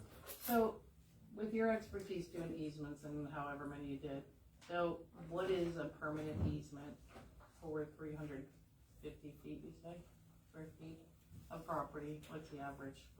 What do you? advise? $500,000 pushes the issue. What was the original budget, TJ? 30-some thousand dollars or 50-some thousand that we had the, worked up for Airport Road?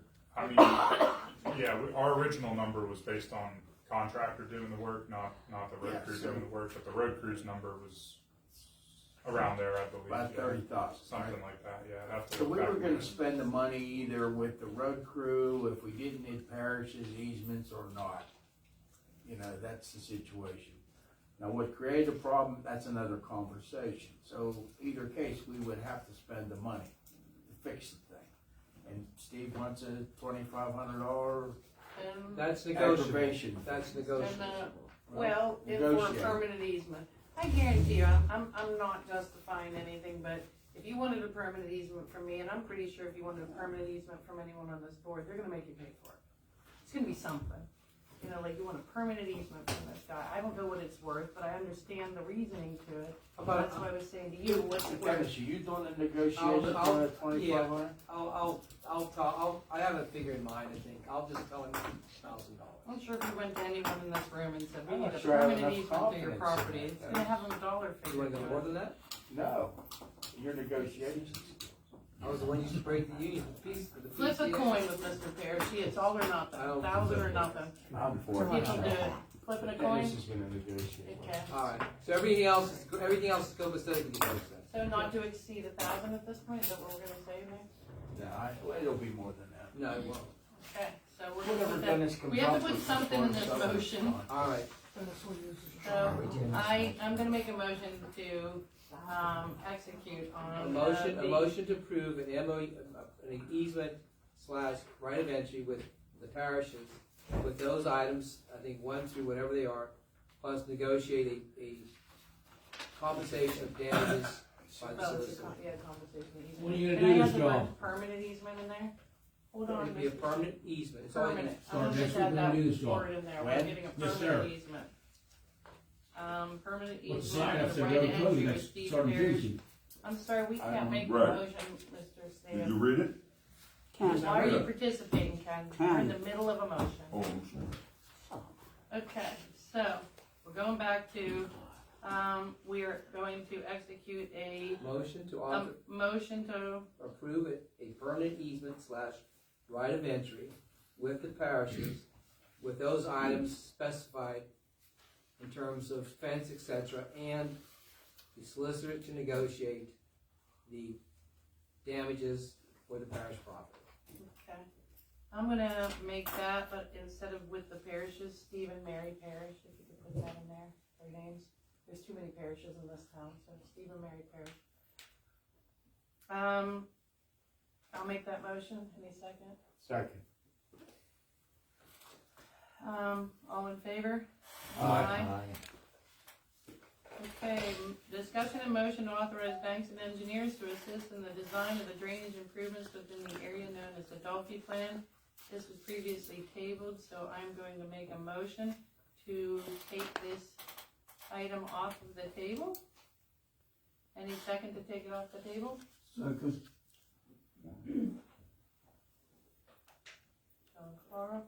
Okay, now I'm going back to discussion and motion to authorize Banks and Engineers, Inc. to assist in the design of the drainage improvements within the area known as the Dolphy Plan. So, this was previously tabled and, some board members wanted some more information. Hopefully they've had time in the last month to get it, but if not, I invited Mr. Puglisi here for any questions the board members have. I know we discussed this pretty heavily in that one meeting, that information gathering meeting that we had with you and TJ. But if there, What's the plan? Here's the plan. I need TJ to come with me so that we can come up with a concept, not spend a lot of money, couple hours. But I can't do it myself, he's the one that's gotta draw it up. I just want him to come over so we can drive those roads and come up with a concept so that they can present it to you before he engineers it. What are we gonna do about Spruce Street? We have a plan for that too. That's part of it. That Spruce Street, Kevin Jackson's not gonna let us go down there. I quit thinking about it, but he came up with another idea, taking it down the road and go on that lady's property. I did talk to him about that. I think, you know, I'm thinking about this a little more since our last meeting, Larry. I don't know that design is the right word for this motion at this point. You know, I think we're not ready to design anything yet. We don't know what streets we're Gathering data, gonna need. details, type Yeah, of thing. I think we need to. We just wanna come up with an idea a concept of what we might want to have them design and present that to you guys so the unions can make a decision. That was my concern. You answered it. I just have one other question. A couple months ago, you gave the board a laundry list of projects. I think you did it chronologically. I may be adding that word incorrectly. How do we stand on that list? Do you have any idea? Well, I think we had a handful of projects that we thought we could get done this year, in terms of actual construction. So, I know. Would you do me a favor, TJ, when you're done with your surveillance or up at Golfy Plant, could you update that list? Sure. I think it was February or March that we did that, so it'd be It good to was look a at it. couple months ago, yeah. Yeah, good to look at it. Okay, thanks. Yep. Well, here's the problem, a lot of those projects require these permits. I understand, I'm just curious, Kenny, that's all. Some of them are ready to go and can be done this year, so, others, like Ken said, others, there's a design stage. and a Airport Road permitting is a stage. perfect example of what you're saying. I mean, we had to go through the legal aspects of it. Pumpkin Center, Yeah, Pumpkin Center, I'm waiting on DEP. well, government in action. Yes, Larry, I'll update that document. Thank you. Yep. TJ, the Dolphy plan, that is the one that includes Union of 88. Am I looking at the wrong area? Left-hand side on Route 8 going north. Left-hand side. Spruce Street, Ken, help me out with the road. Was this Union, Keystone, Shady. Yeah. Union, Keystone, That's Ridge, right. Shady. Highland, that's me. That area, yeah, no.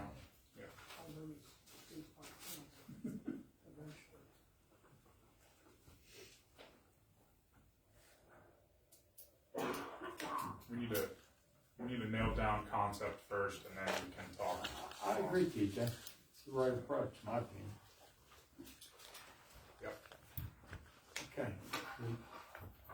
Need a motion for that, Michelle? Sure. If you wanna make a motion? I'll make that motion.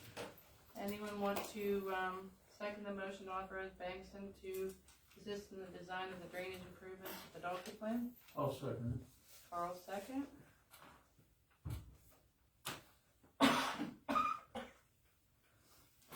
All in favor? Aye. Aye. All right, I'll schedule something with Ken. Motion to authorize the advertisement of the 30-day public comment period for the Mingo Circle Planning Area Act 537 Plan Special Study. So as I briefly said in the engineer's report, we did submit the draft 537 plan to DEP for their review and their comments. There's a few next steps that we'll need to follow in terms of the DEP's guidance on plan updates. One of those is advertising and holding a 30-day public comment period. So that's what this request for agenda item is all about. I did have our office put together a printed version of this special study, which is here in draft form. It's a big document. In anticipation of having a public comment period, figured it'd be a good idea to have a printed version here that we could leave at the building. So if people in the township residents want to come in and take a look at this, there's something here that they can look at. This document is huge. The file size is like 57 megabytes, so it's too big to email. But this way you have something that, we can have people reference if they want to. Could you give Janice a copy on a stick in case she can make a copy if a resident wants one? I didn't give her a flash drive, John. I think Janice was copied on the email that I sent the link out to everybody so you could download it. So, but yeah, flash drive would be a good idea. So Well, it's just we easy can do to that. get it downloaded on the Yeah, web. we can do that. Okay. We have a drawer full of unknown flash drives. I did talk to DEP today. They called me around 8:30 this morning. They were satisfied with our progress thus far. They said maybe about a month from now we could. They haven't had a chance to review this in entirety yet. Obviously, it's only been since Friday that we turned it in, but maybe they'd be looking to try to schedule a meeting to go over any comments that they have at some point in June. And we'll just continue to follow that procedural process that's tried and true for updating 537 zones. So that's what this is all about. Okay, I make a motion to authorize, the advertisement of the 30-day public comment period for the Mingo Circle Planning Act 537 Plan Special Study. Any seconds? I'll second. All in favor? Discussion and motion to authorize the solicitor to take the necessary actions to perform the dye testing of the Mingo Circle Planning Area address list. So I assume we sent out the correspondence, I believe, to different property owners. Is it 13? Yes, 13. And only one, I believe, agreed? Correct. And I talked to RC Cassidy briefly before the meeting. Sounds like they have that dye test scheduled for maybe, what did you say, June 4th. The other 12 we haven't received a response from. So, I think we maybe need to write a stronger letter in some capacity, or somehow we need to talk about how we're going to get these 13 dye tests done. It's an important step as part of what we're proposing in this document here, so that has to happen. These are the dye tests that DEP would like to see results on, correct? That's correct. Yes. Yep. I think township's done about as much as it can do. Well, the next thing we do is if possibly taking some type of litigation, court of common pleas, injunction or something to have them correspond with because of the value of them to respond to them. I think we have those people, correct, RC? Who sent the letters out? Did you send those out? The sewage council sent them out. I'll need, if I can, with the board's permission, I can put together some type of injunction or something with these folks to court. Otherwise, if we don't, then what's going to happen? Possibly, what's going to happen is DEP is going to make more of a fuss. There's nothing else I can think of. RC, do you have any other ideas except for an injunction? No, I don't, Coach. It's a unique situation. I've never had this before. Me neither. But we also have a situation where we have the DEP going, it's basically has a gun to our head because the previous situation was we reached a consent order that there was no basis for the consent order. Was it back in 2020 or something? 2018. 2018. So we agree to something, but we find out there may not be issues as bad as we thought. So then you think that we need to file some type of injunction against the 12 people, I believe. Well, the only other comment I was going to make, Dennis, and I'm not an attorney, obviously, but in talking to the person that I'm working with at DEP, he asked me about how the dye tests were going, and I told him, back in mid-April, we sent out, I think it was middle of April, we sent out the initial letter notifying them that we need to schedule a dye test, and we had one response. There were 12 that we hadn't heard from. So that's about 60 days ago. His suggestion was potentially, again, I'm going to defer to Sure. you on this, but obtaining some type of a warrant to go in and actually perform a dye test just because of the order and the suspected malfunction. Administrative search warrant. So I'm out of my element with this, so that's why I'm deferring to you, but Like I that's said, kind of where I've it is. never had the situation before. In all my 40-some years, I've never had the situation. Then when a letter from DEP, do we actually have a letter from DEP requesting this or demanding this or what? Or is this all verbal? I don't think there's any letter requesting it. All The right. thing was, when we began the process, go ahead. Would DEP be willing to send us such a letter, which would give you more weight when you had to go? They're all very familiar with it. Right now, I have an issue. I have a major case with the Environmental Hearing Board in a unnamed gas production company. Okay? And though it's, but it's like getting DEP to do anything, it's like pulling teeth. I mean, I've got a frack out where I have water contaminated. You know what a communication event is, TJ? We have a communication event, damage to aquifer. And basically I have a problem with DEP, but it seems like DEP's against me at this point in time. We can try that, but I don't think that's gonna happen. I don't think they'll send that. There's been newsletters out to these folks in 2019, 20. They've gone door to door to them, they've talked to a lot of them that have refused. I think it's your They've point gotten of no letters. return, Dennis. I'd have to examine either, again, I could try the administrative search warrant, or I would have to analyze.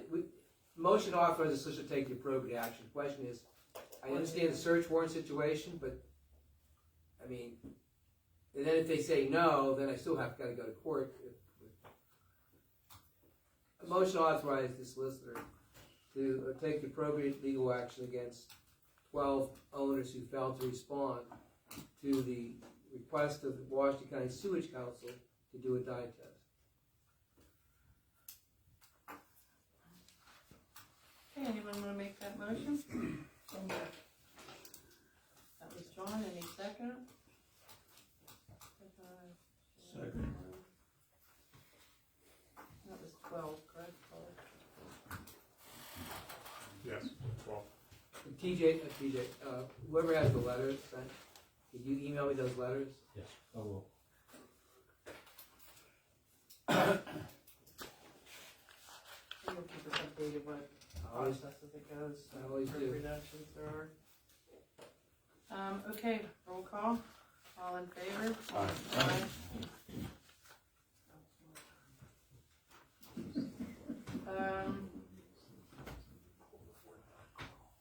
Authorize the township engineer to survey and design the railroad street improvements. I know you had a meeting with the railroad company and the road superintendent and the township manager. correct, last month, yeah. So,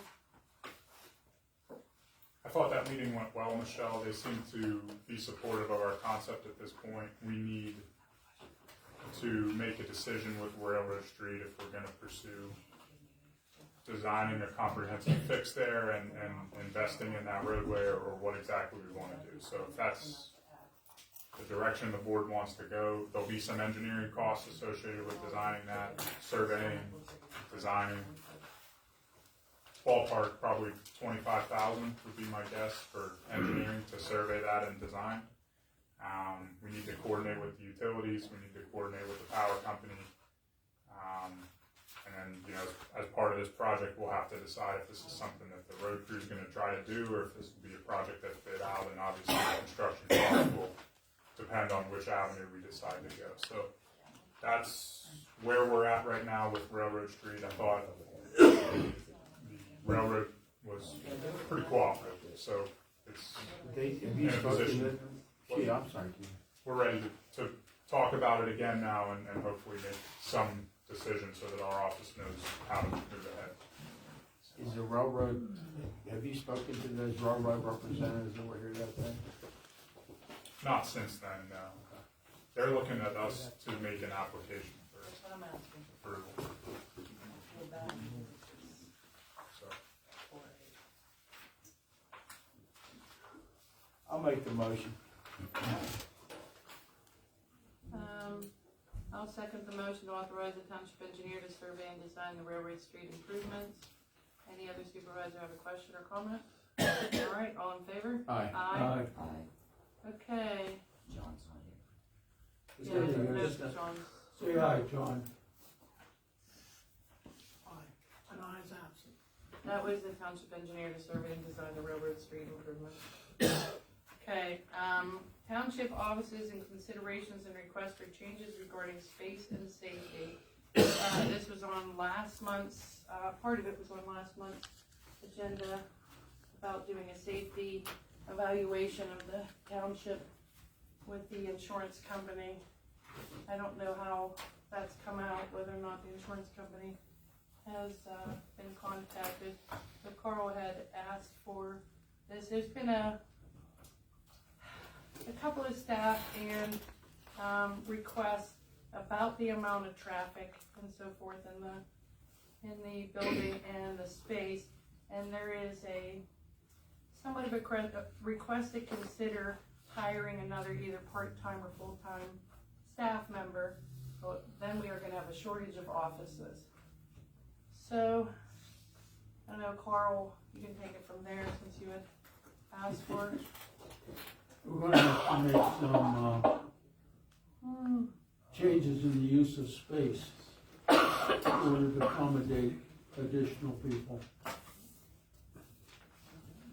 And that may mean moving some people around. And then there was some Who safety. did that study? Well, no, did you say study? No, I didn't say Oh, so. I thought you did wrong. No. The insurance company will do the safety aspect of it? Yeah, so that was what the board voted on last month. Did the staff have any time to contact? Okay, so has not been done yet. So are we gonna have the chief of police involved with that security issue? I mean, we could, but I think, I think we Township may has need to a- do that. yeah, we could. I'm not opposed to it. I know that they have a risk assessment management that adjusts our insurance based on. Yeah, safety levels they and all stuff. do, I agree with So that. that was, where we were at last month. Who's gonna do this study internally Your insurance carrier has Insurance people to carrier. do that. on, Insurance carrier will have somebody that the boss will do it. They come out, is that free? it is, they come out anyway. So they'll come out, I know the one time they went out and debated whether or not the ladder stairs that goes up to the mezzanine in the garage, whether or not it was gonna, so they do simple workplace things. Well, but they have also to, do- because they're underwriting and they're gonna Yeah, do not. so, we had talked about, We had a safety, person come in just a couple months ago. She went through the place and she was fine with everything. She went to the garage, she put it here. Who was that? well, I think that was on, workplace claim kinda. We had discussed at the last month's meeting, to have someone come in on the overall safety of how to secure better, how to, Well, we should get those push fuck key fobs so we don't have to. it might be go one of the through things they keys. suggest. We could fix the front doors.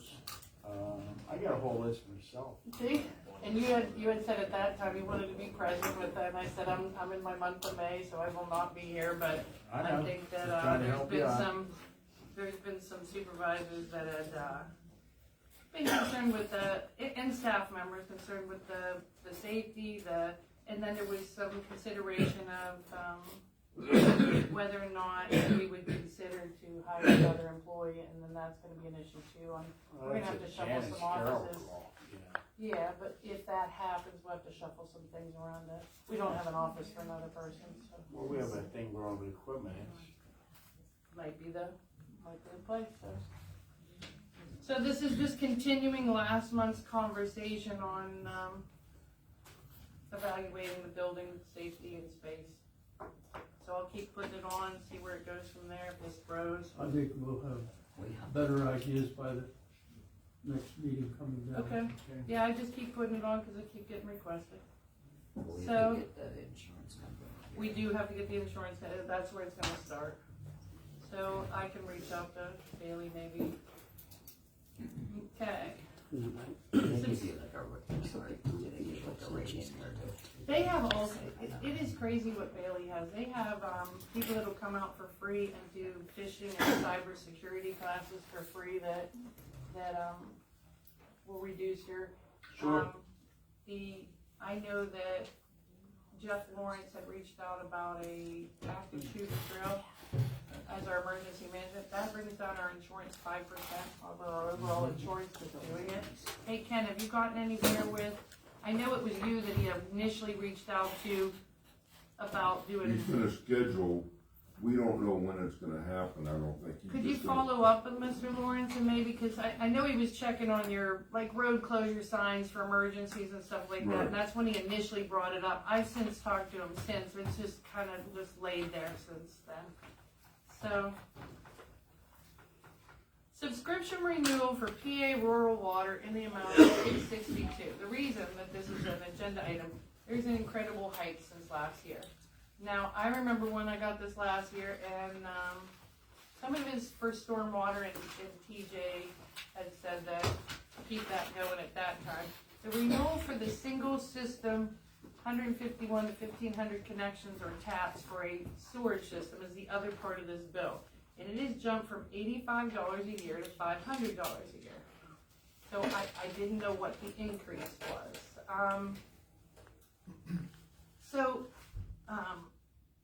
Part of this PA Rural Water is stormwater, part of it is sewage.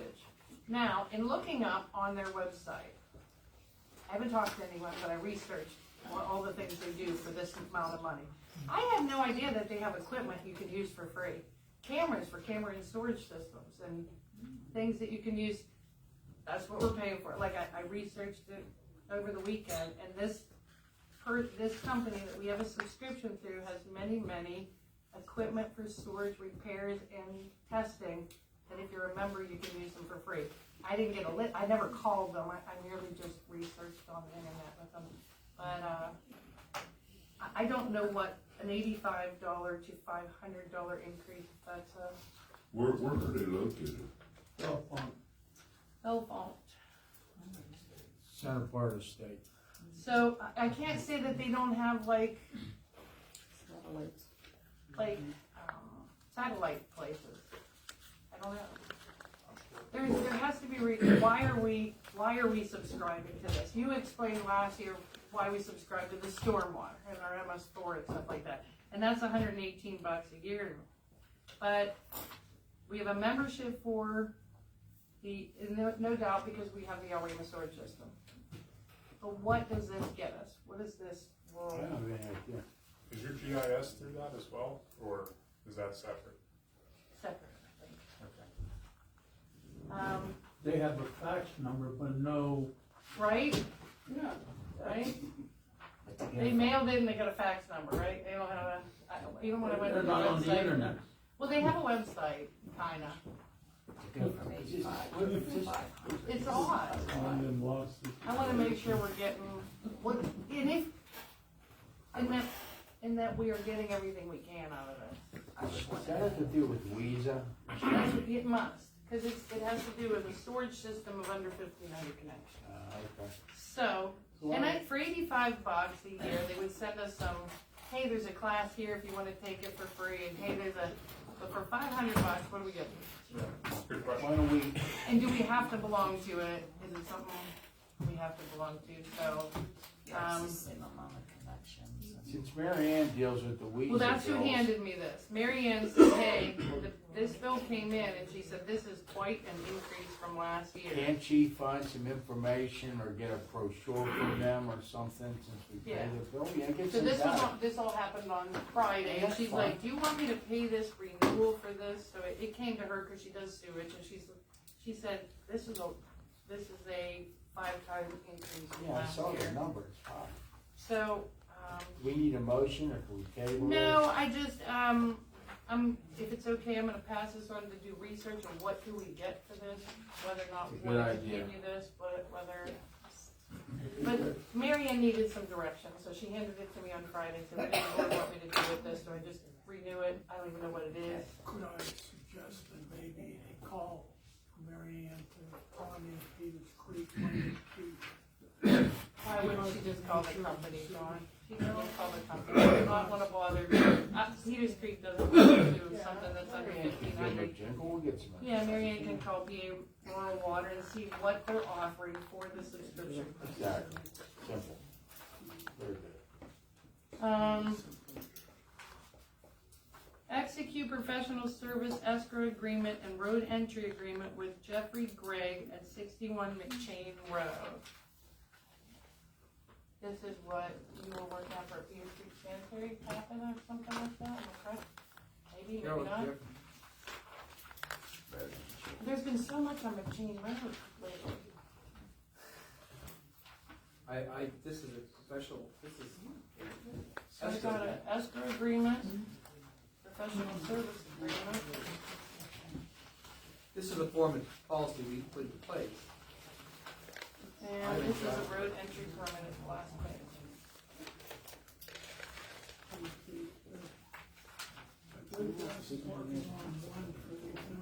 Sturgis. And that's, And then there was a Lily, there's been a lot of them Chain Road, Lily, Sturgis, and now Gray. that's, I sent that stuff over to Reed after I got the information from. That's the only one right now. Everything else is out, everything else What's is. Mr. Gregg doing? And nothing about it. What's Mr. Gregg doing? Anyone know? I believe it's a road entry driveway improvement, and I believe a or two retaining walls. Okay, so basically a driveway. So he has, so did he pay the money? Yeah, Yeah. yeah, I think so. I think I saw it. No, maybe not. One of them I saw a check. Oh, yeah, she has. Amount submitted, $900, $500 escrow, $400 application.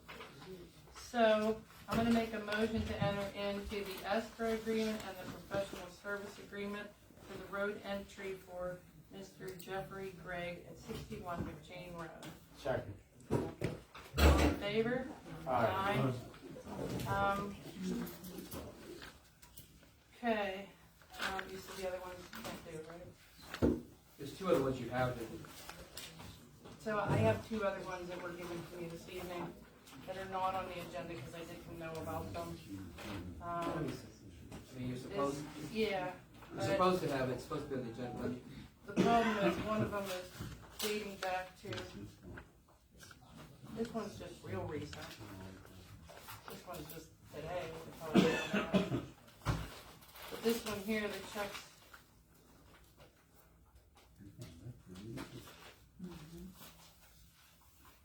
So this is for Giant Eagle, this one right here. that one's on the agenda.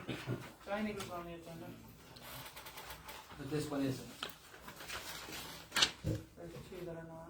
UK Light Company, Yeah, okay, like, did they pay the appropriate escrow?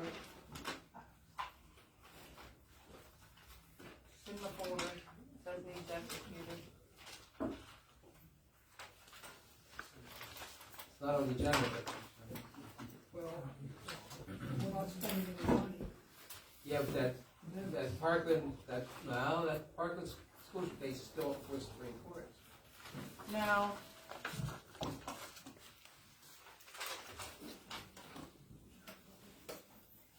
I don't think Duquesne Light paid.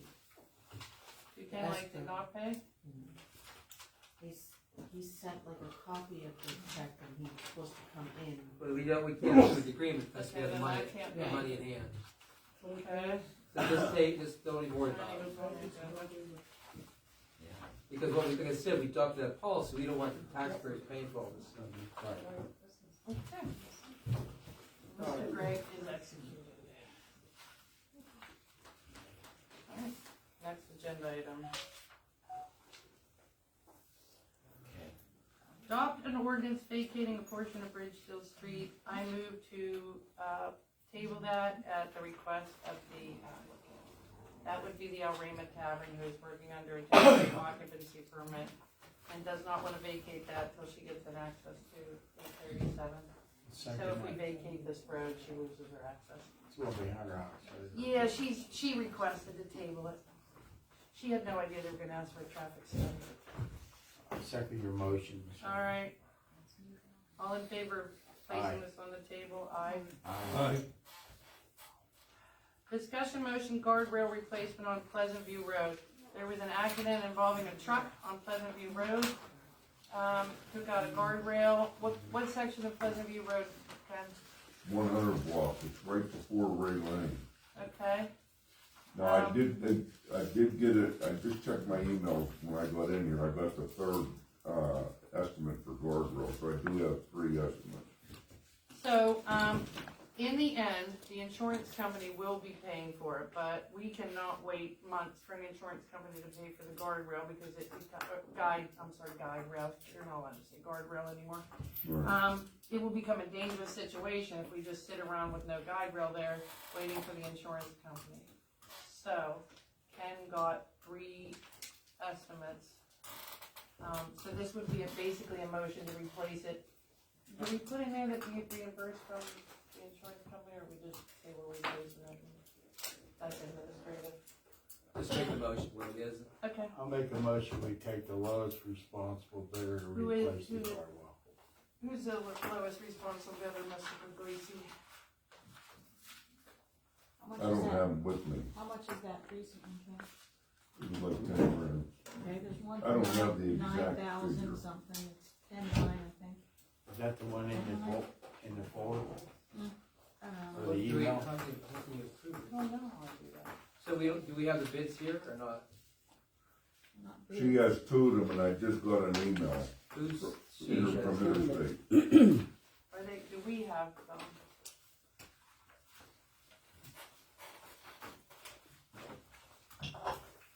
We just got them. I mean, we just What got is- them.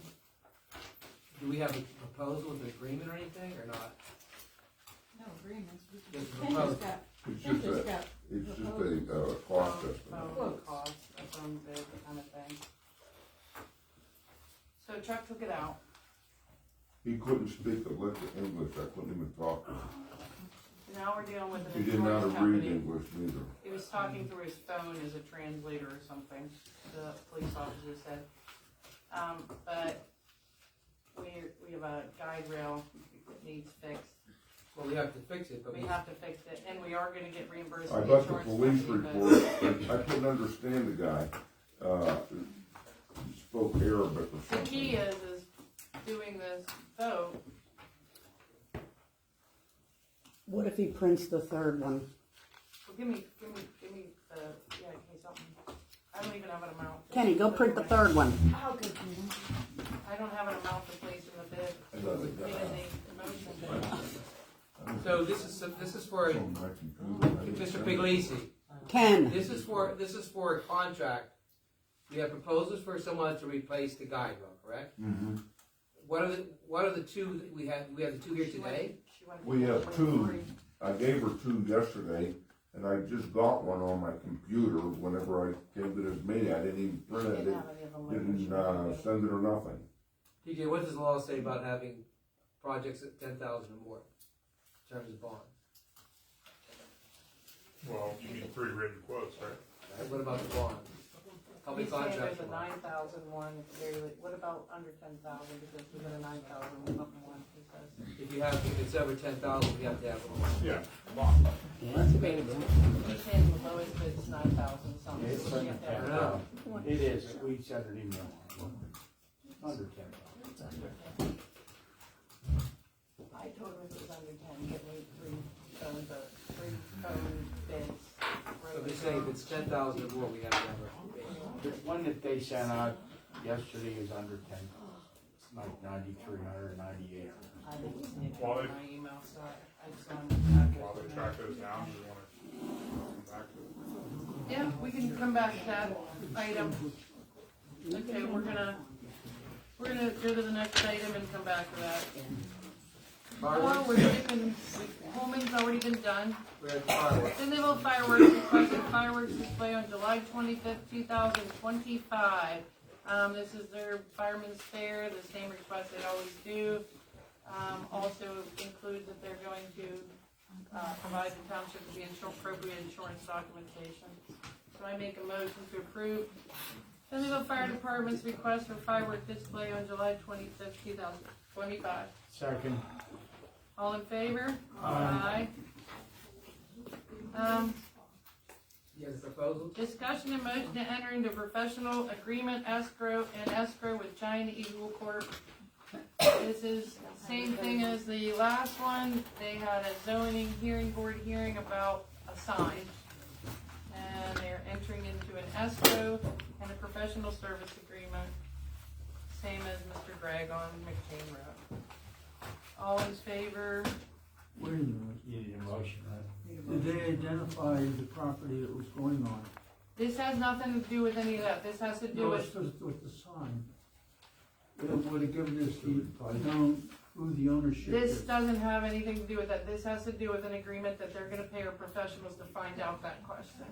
So they're signing that they are responsible for the cost factor to find out the very answer to what you just asked. So they have to sign an agreement that they pay for Tammy, they pay for TJ, and they're gonna keep money in the escrow agreement before we even, so that's with this. Okay. You need a second? I need a second. Second. All right, so all in favor of entering into this professional agreement and escrow with Giant Eagle Corp? Aye. Aye.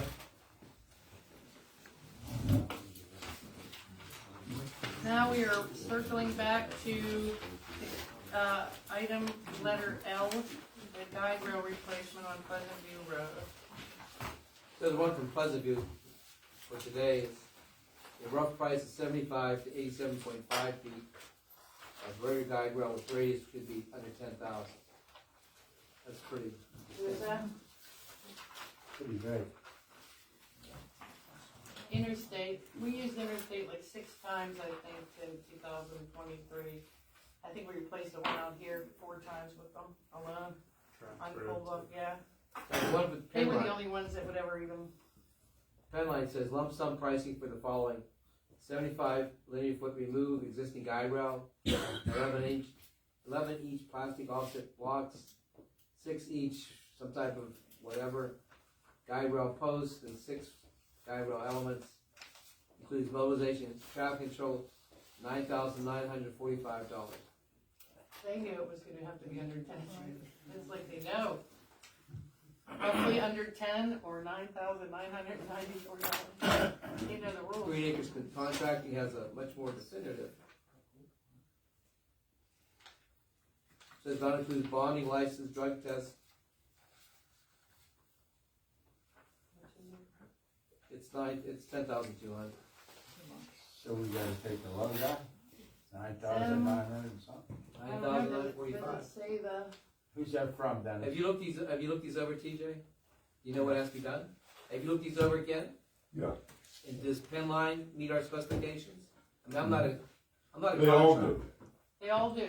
Yeah. All of them equally meet our specifications, so that brings us to, and I'm not happy with, although we've used them many times in the past, Interstate just says with a rough price under 10 grand, like there's not really a price there.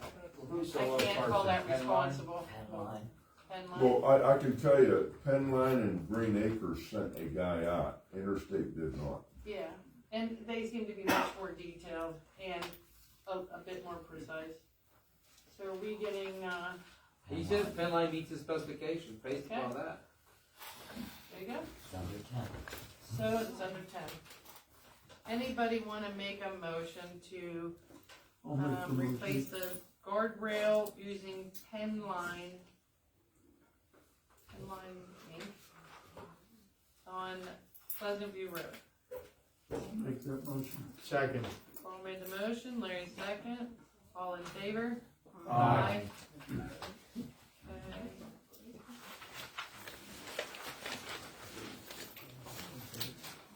And we're all the way down to discussion items. I feel bad for these people from Highland Village HOA roadway concerns. Are they still here? Yes, you are. There you are. Where you're at. Okay, so, we did everyone read the email from the HOA concerning a sharp turn with an is that what you're here for, a sharp turn and embankment on the one road, correct? How about where you got the cone? Is that what you're talking about? Where you I have the had an cone? email about, On Highland Drive at the very top by the, When you make a right to go down around that bend. right. if you could explain since you're here, if you could explain the HOA's concerns with the roadway in Highland Village. Yep. I just know at the top of Highland Drive, Okay? where the turnaround is. There's one house going up the hill on the right-hand side. You have a cone there, and there's a dip in the road. Right. Is that what this is about? No, what I was reading was I about thought the it was about courtyard the where it turn. turns, where it's closest to my place, where it turns around the bend. And the steep hill and the four lighting and that's what I was seeing, right? Is that what you're Well, seeing? who's it from? It was from, The email that we received on April 29th came from Joe McKittrick. Okay, I was with Joe today, he didn't. So that's, there's people in my name is Albert Sennick. I'm at 1504 Highland Drive. And some people are requesting a street light or a lighted area, and I told them it's gonna be impossible to get.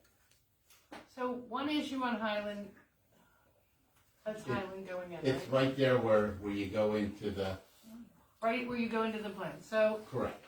if I'm correct, and the tax collector can correct me if I'm wrong, but we assess streetlight tax based on the people that live on the, so the ordinance, I believe, says that the people that live on the street petition for the lights, and that their tax for the lights are assessed on the people that live on the street. But nobody lives on Highland to assess that tax to. No, that's going up. $6 a year to support the cost of that. The one light. Yep. So, where do you go from there? So since this is a separate topic that I knew we were talking about. I didn't even know about this. Yeah. So, Where would they start petitioning? well, they normally should make a written. So do you want us to petition all the residents to see if they wanna pay $6 a year or a month? Well, the streetlight assessment, How was a year? does that cover the cost?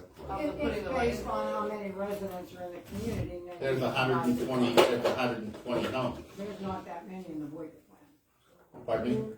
There are not that many How homes did in the the light Boyka get plant. paid for in the gate at the beginning? We're talking about Highland Village. Right, but their cost is $6 Oh, okay. a year. So you said there's more there, There's less than 100 homes there. or there's less than 100? Yeah. Okay. And it's at the entrance of their plant. Bernie, in that streetlight assessment ordinance, is it done by linear feet away from it, or how's it done? Not in that plan because there's only one light and Okay. it's assessed at everybody. All the other street light areas are based upon the distance from the lights, whether the property is improved or unimproved, and the frontage of the property. Who paid So for everyone them? pays a different cost in all the other street light districts. In those districts, 51% of the people have. Yeah. So I think, Well, no. so is this going up to the development? The entrance of the Yeah, development. yeah. So to the intersection of Hidden Hollow Road and Village Drive. I'm sure it's not Route 88. Well, that's a whole different story. Then we'd have to acquire property from somebody. So where are you requesting the light? At the bottom of the street, where the intersection of 88 with, I don't know what, I thought that's where they wanted it, that's where. go back, We'll talk put that to on the people. agenda next month. Get You back find to out me. more information, but Because our meeting is, June 18th. But we're gonna meet before June 18th, of course. we had a written request from the HOA about a turn on, you have the email there? Yeah, this email came in April 29th from Joe McKittrick. It's talking about the curve on the back side of the plan of lots, like furthest away from the intersection with Hidden Hollow Road and Village. Main concern is the curve at the bottom of Courtyard Drive. There's a steep bank and no berm around the curve, in addition to no streetlights. You know. What? Was That's that the road message. put in by Scarmazzi or you? Or maybe. I will tell you this, I saw documentation 3 years ago where, maybe 2 years ago, where Sean Odell from Harshman didn't like that bend. And said that although it's marketed as a elderly community, that he feared that a bus wouldn't get around. But Well, we're not unfortunately, worried the about township buses, because accepted it the way we it don't was. have any children up there. No, but he was concerned with fire trucks and We've got the fire truck up there but many times without an engine. even with Harshman's concern, the board at that time appeared to approve it the way it was. Now, right now, it's still owned by Mr. Scarmazzi, right? Correct. We haven't adopted it yet. Correct. Not that part of the road. Do we have any standing in that, like if the board approved? Well, I think you'd have to have standing, but Ms. Spirit, the ordinance, is it online, by the way? I don't know how their ordinances are. We revisited the cost of that, and we talked about it a few months ago. I And know. said it needs to be reevaluated, whether we're receiving enough money to compensate for the cost of I all the never lights could find everywhere. one on the installation part. Well, the thing about it is I deal with this quite a bit at different places. Who did your formula before, do you know? Our engineer. We hadn't revisited that for a long time, but the data entry and paying those bills was never itemized. So Janice is gonna have to go back, or somebody's gonna have to go back and individually itemize each of those statements that we received, because that hasn't been done. It was, when the bills would say Boyka. They weren't. I looked at them. Mary Ann did not enter them. She entered them as a total, but she didn't identify which light belonged where. Each one of the accounts identified right on the bill. They are, but she did not It was not identify tracked any of that. in QuickBooks to run a report. It is being tracked currently in QuickBooks to run a report on each and every Correct. a bill that comes from the electric I company. remember But when you does- put in the bill number. Does Union Township have solar streetlights anywhere? No. No. No. No. Okay. LED is the closest you're getting to that. Ms. Beard, what would your thought be about going from assessment to just doing it all together and just having it be a part of the tax situation? If we can get a cost factor from the cost from last year, we can compare that to what I've received to compensate for those bills. We just don't know if we're generating enough income from the taxes to pay for those electric bills, because they were not itemized in prior last year. And I So don't Janice, think the I money's have entered going in into the now, streetlight account. but we have a separate street light account for the 7 districts that we have. Boyka is just a one light plan, the rest of them all have a lot of homes I'm not attached sure to the that light. the tax that's being paid is being put into. It's not taxes, it's assessment. Well, the assessment that's They're being being paid is itemized, going the into payments the are being Brentwood. itemized according to district. But Yeah. the payments will not being itemized according to district. And I don't think that the payments are going into the Brentwood streetlight account, therefore not coming out of the streetlight account. It's not really, it's going into the general. No, but I'm tracking them through QuickBooks, so I can run a report and tell you what has been paid so far and what has been received so far for each one of those accounts. When you send out the bills, do you have a separate, like, if you send it out to Karen Stroop, does she have it on her invoice? Or It's is it on the tax statement, yes. It's saying streetlight assessment? Yes. So when the payments come in, and I refer all the payments to Janice, they're all itemized out each time I make a deposit. So that information is accurate. It's the payment of the bills that weren't being itemized, so that we know what the actual cost of those lights are. We have the money that we receive for those individual districts, but we don't have anything to compare them with the cost of the lights.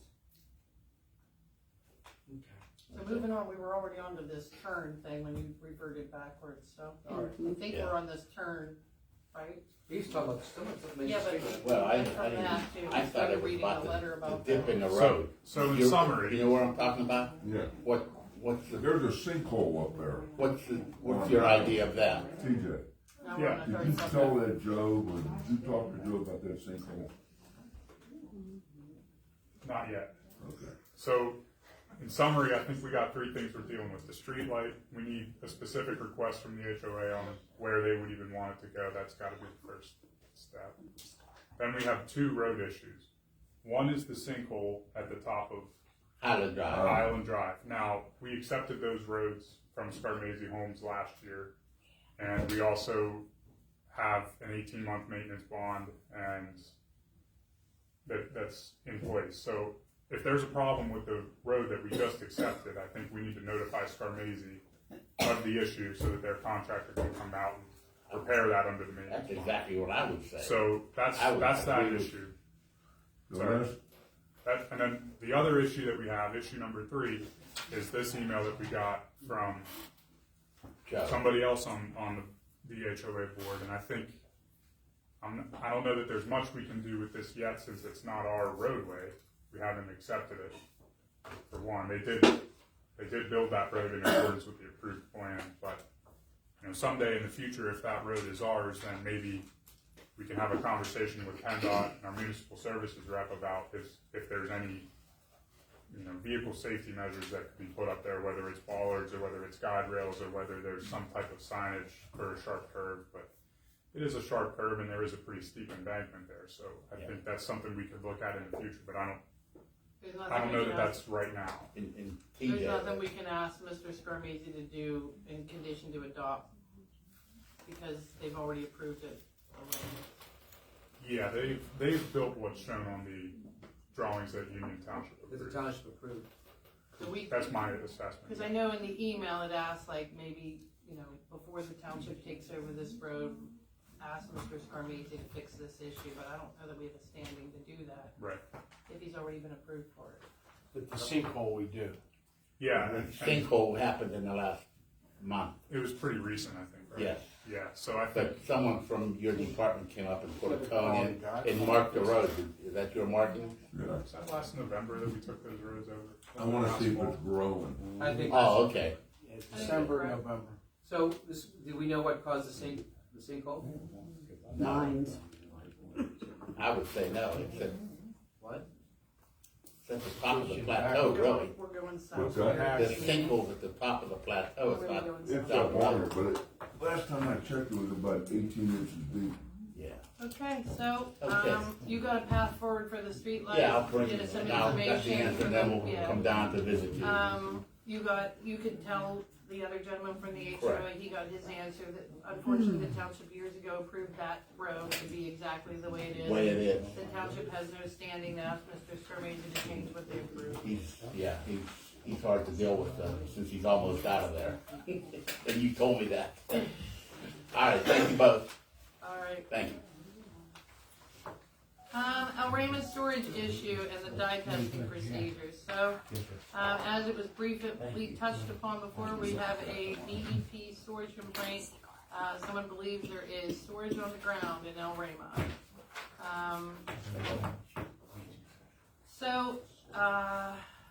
You wanna give a brief, either one of you? I'm gonna go with TJ, he's less winded. Mm-hmm. Go ahead, TJ. We got a written complaint last week to submit it to DEP. I didn't know that we had received the written complaint. I just heard from Ken that we had an issue down there. So coincidentally, I was here for MS4 that day, and so he and I looked at it that day. There's definitely a problem there. There is black water kind of oozing out of the ground right at the intersection of that unnamed alley and Fairview Street.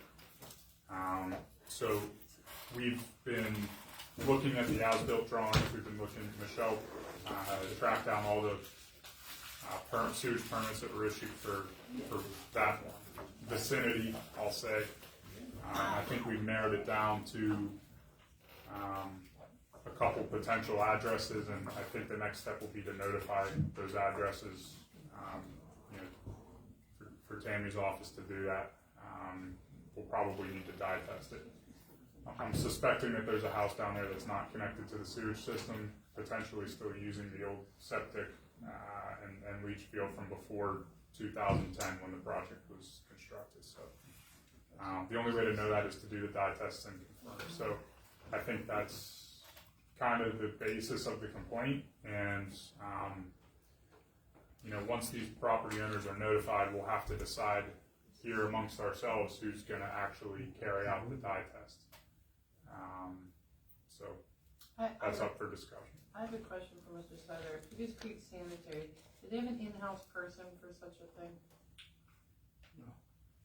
So if there was a problem in their line, they don't have a... Well, on dye test, yeah, they have a field guy that does that type of Okay, thing. so that was one of the questions. So we have you're a registered plumber? You can't can them. Mm-hmm. You're a registered plumber? Journeyman. Journeyman, okay.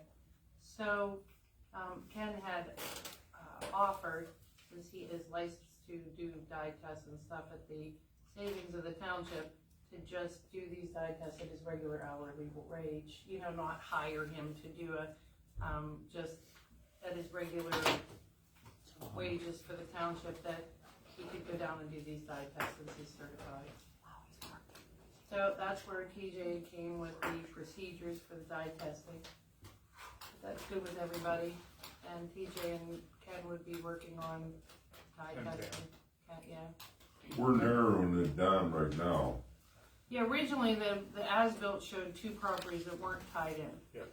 And then it seemed like they were tied in, so I came on Sunday or Monday, and I went Those papers through. you got really helped us. So I went through like 300 permits to find everybody on that road, and it did show those 2 houses had connections and that they had passed inspection as well. So now I guess they'll go through each one of those, maybe there's a house that's there that didn't have a, Is that Weezer? it's us, we own the system. Yeah, but I mean, it's down at Del Rey. Yeah, we send it to Weezer for treatment, but Yeah. it's us. Yeah. It's us. I cross-referenced the list of permits with the as-built today and the tap-in list, and I think we have the address. You think we have the path forward? I think we know which one it is. Well, good. I would hate to think those 3 hours to look at the permit. No, it's very Like the helpful. waste. And it had nice drawings on them, so if it's, okay with the board, then Ken's gonna move forward to do that. Tammy, I think, sent a letter. Yeah, she'll have to, Correct, to the two owners that were identified in the DEP complaint. Yeah, so she sent letters about the dye test. So she's handling procedure-wise. Is it okay with everybody that Ken handles the testing wise? Okay. If you guys could keep us updated too, because the DEP, so this may be something we talk about at the next meeting, but, there was some hearings that, PRD hearings that had to be canceled due to a mistake of the township, and the cost of those have already been applied to their escrows, but, we don't have a cost factor on that yet, so. What was wrong with them, Michelle? The mailings did not go out in time and the hearings had to be canceled, so we can't charge them for the mailing twice. I agree. So, but we don't have a cost factor, but it's already, that mailing already has been applied to their escrows. And then there's advertising and such. Okay, Township Engineers MS4 Program Update. sure, so I'll be brief since we're Going long? going long, but, every summer we give a couple periodic updates to the board and the community about what's going on with the MS4 permit. So I prepared one for tonight's meeting. I handed it out before the meeting. In the last month, we've been doing our annual inspections of the outfalls and of the BMP facilities. We've done those for the 3 years that I've been coming down here as township engineer. We've updated your target audience list, and we're working on finalizing those couple revisions that we had to the stormwater ordinance that we had worked on earlier this year. So every year we're required to keep track of questions from the public, comments from the public.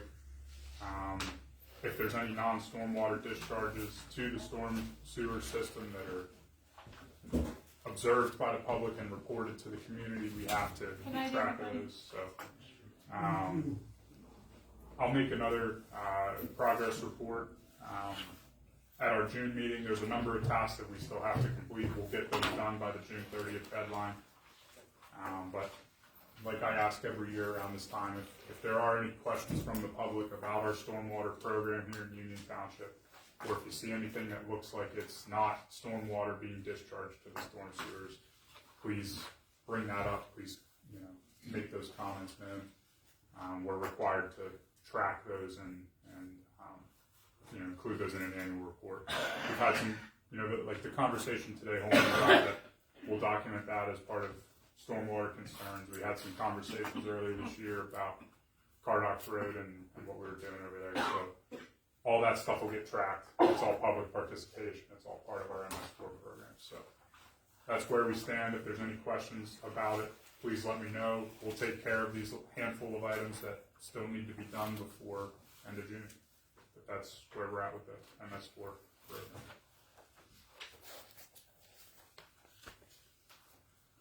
Okay. Thanks, Michelle. Thank you. Ingo Presbyterian Church crosswalk signs. So this kind of involves you again, TJ. If you all remember quite a few months back, the church had requested that TJ fills out a PennDOT form. I mean, this was back probably in November of last year, maybe. A PennDOT form for placing crosswalk signs on Mingo Church Road because it was coming off a state road. And TJ went over there and did that, measurements and so forth. So now we're down to signs. And what is the request exactly? So PennDOT has given the church permission to install 2 pedestrian crossing signs. They're the ones you typically see, the stick figure human getting ready to walk across the road. They're on the yellow safety background.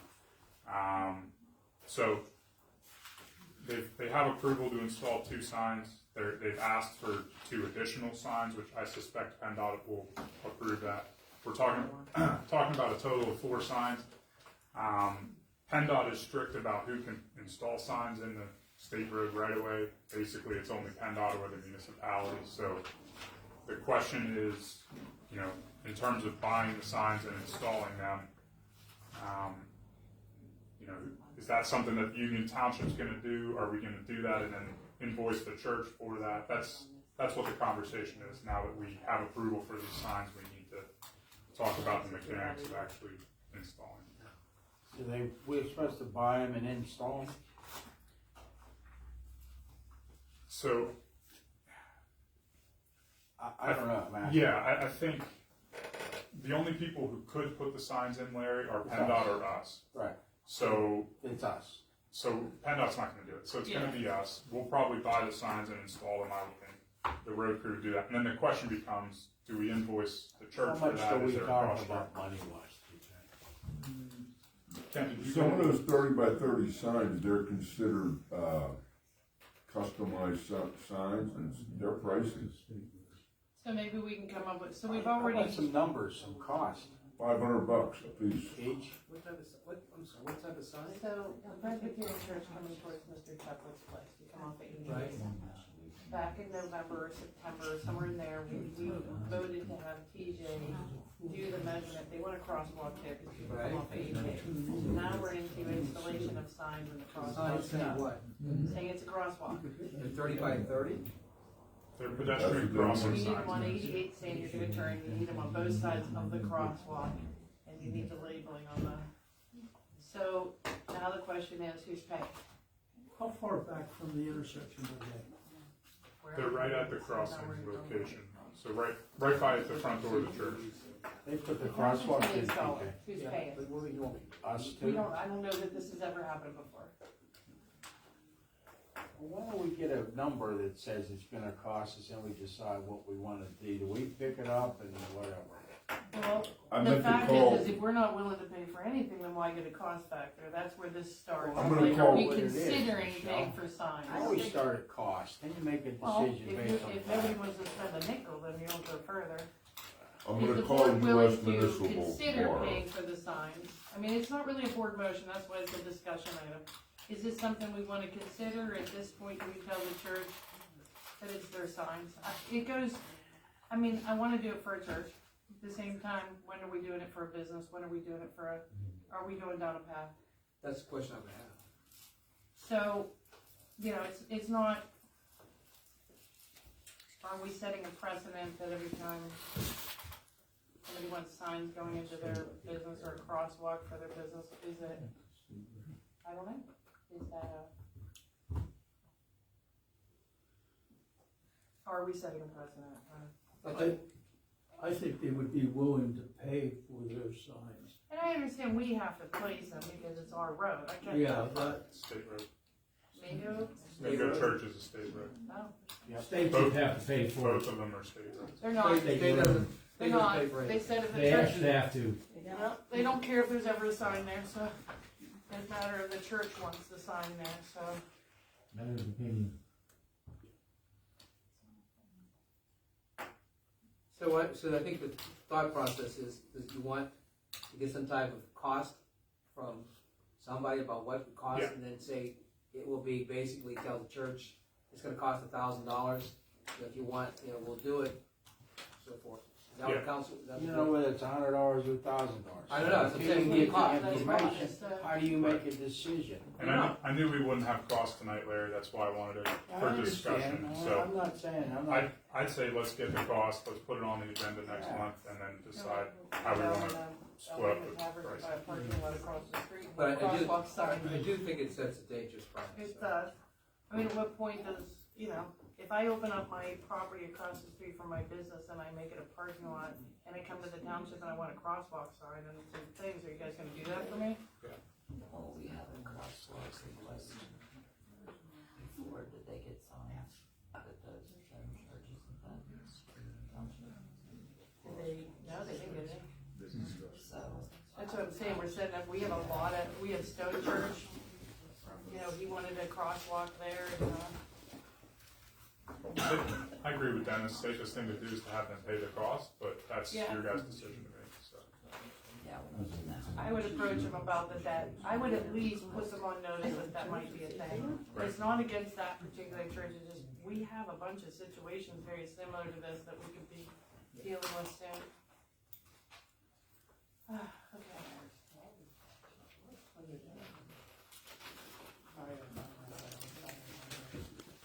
Road materials for 2025. So, reason this is on is a discussion item, as you recall, we put that road materials for 2025 out to bid and didn't get any bids. So moving forward, how, do we wanna re-put it out to bid? Do we wanna call people and then put it out to bid? Supposed to have, we gonna get any bids at all for road material? No.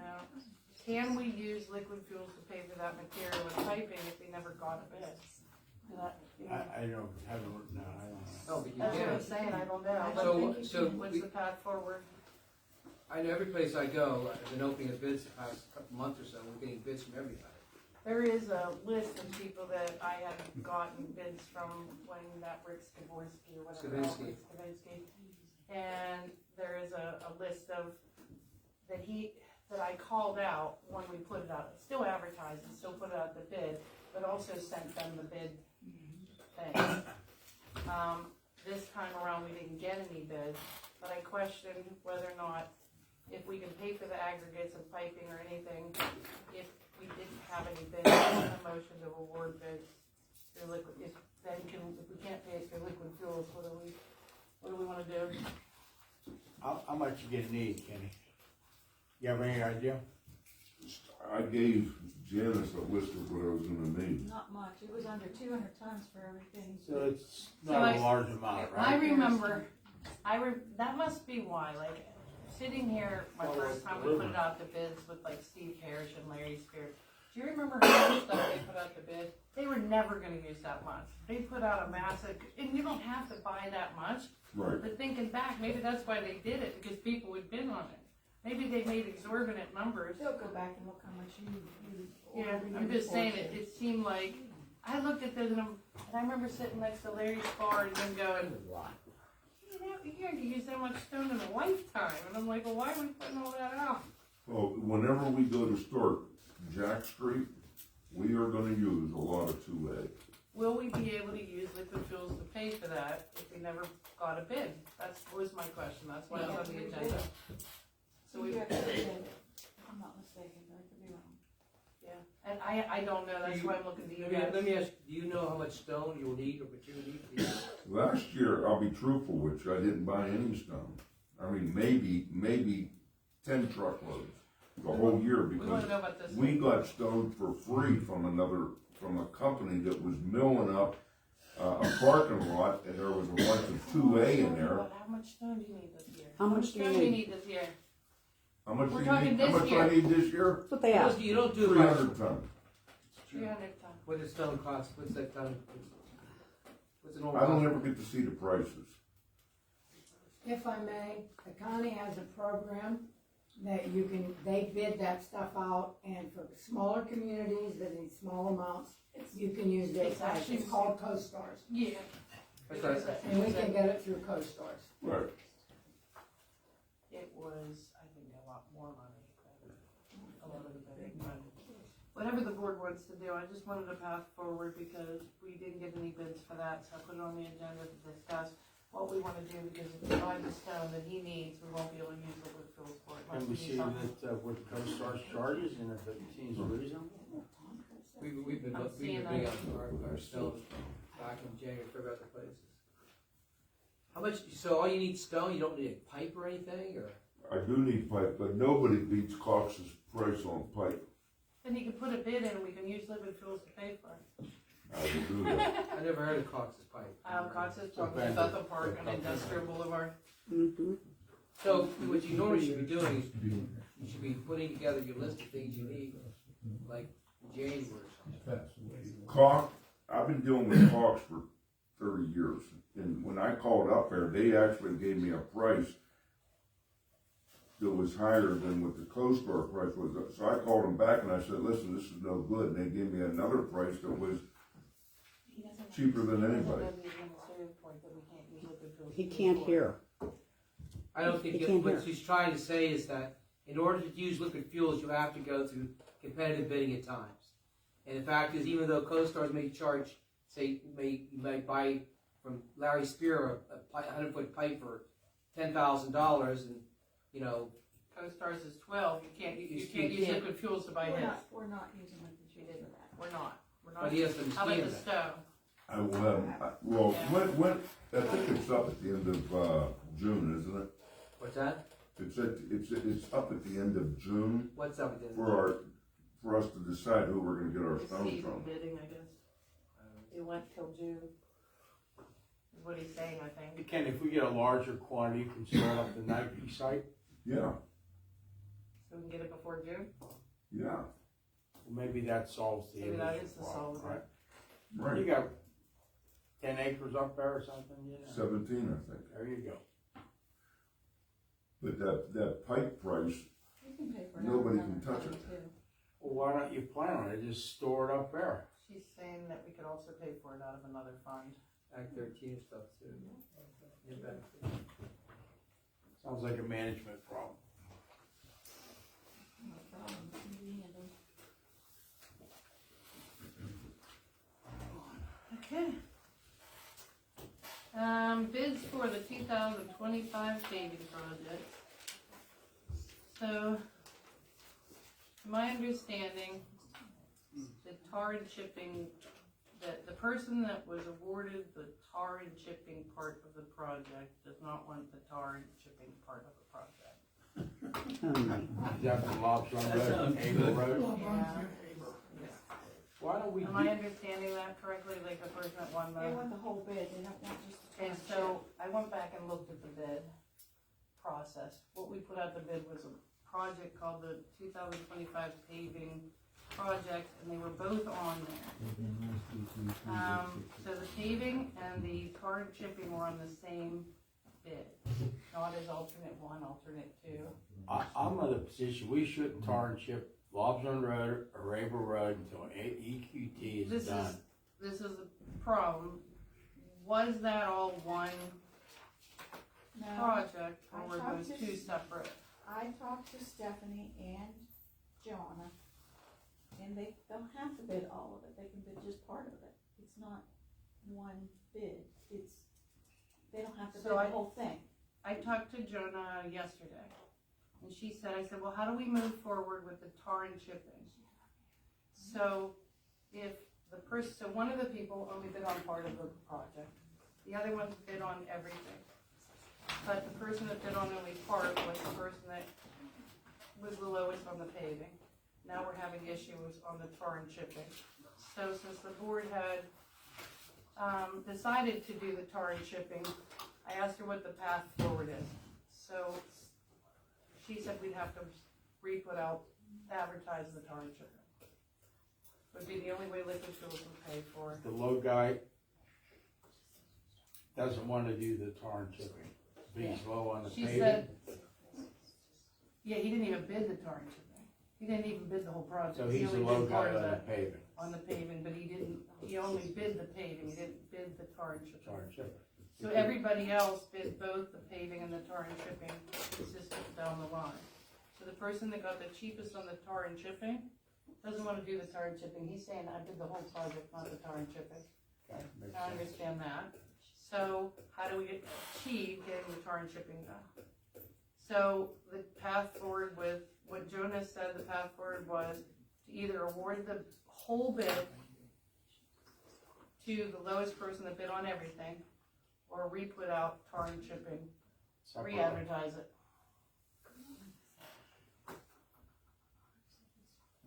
Well, I'm positioned, I don't wanna do the tar and chipping on those two roads till EQT is finished, so that's my, But the board did vote to do Contribution.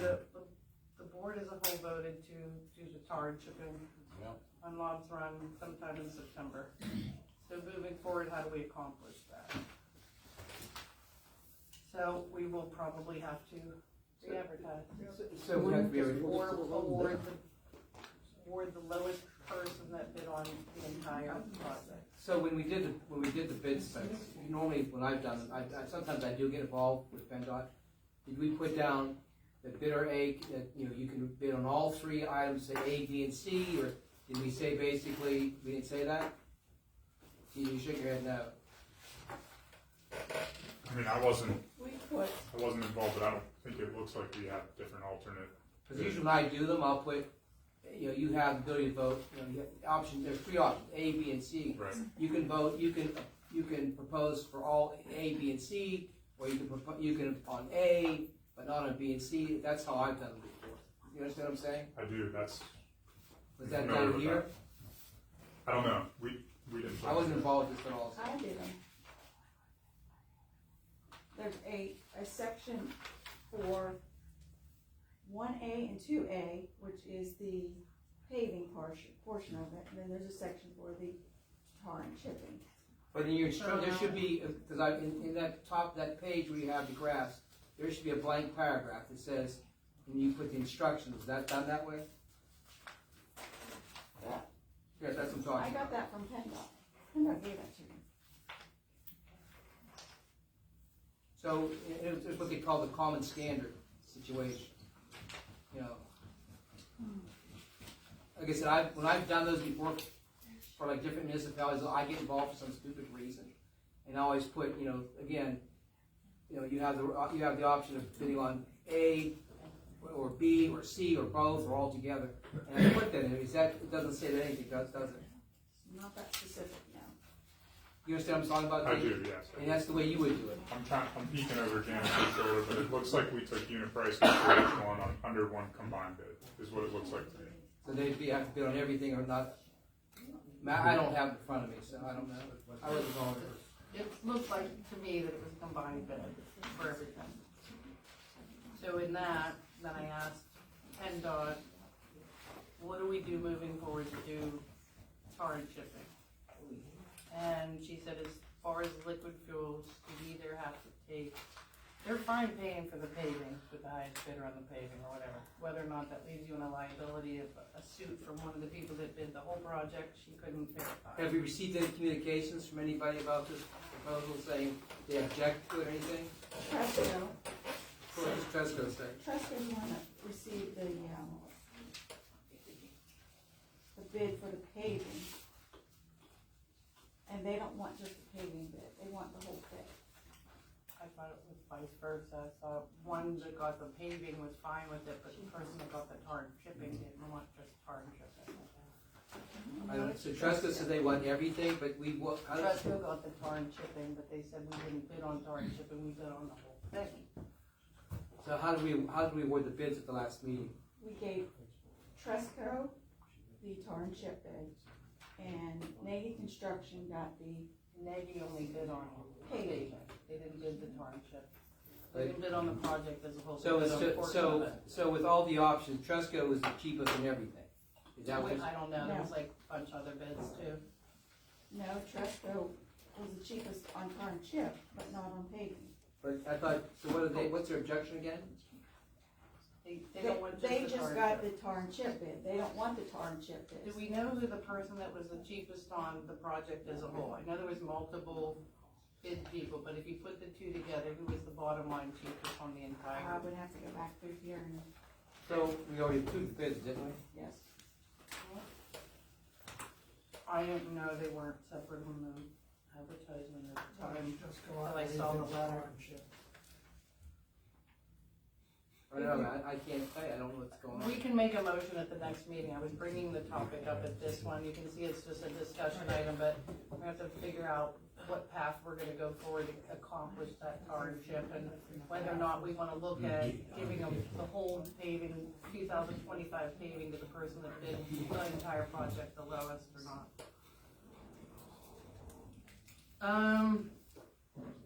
Procedures for resident complaints, that kind of was handled with the one gentleman that had the burnt down trailer, I don't know if you all get them, but I get people all the time that come up to me in Tractor Supply or something like that with a complaint that they talked to somebody about or So just to let the residents know, it has to be a formal written complaint or the township cannot act upon it, do anything.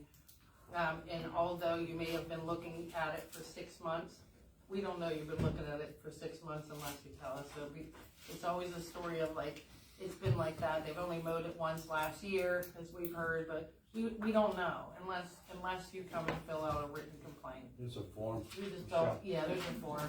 We just don't know unless, particularly some of these longer side roads or whatever, but we'll be happy to run over and do something, absolutely. Are those forms online?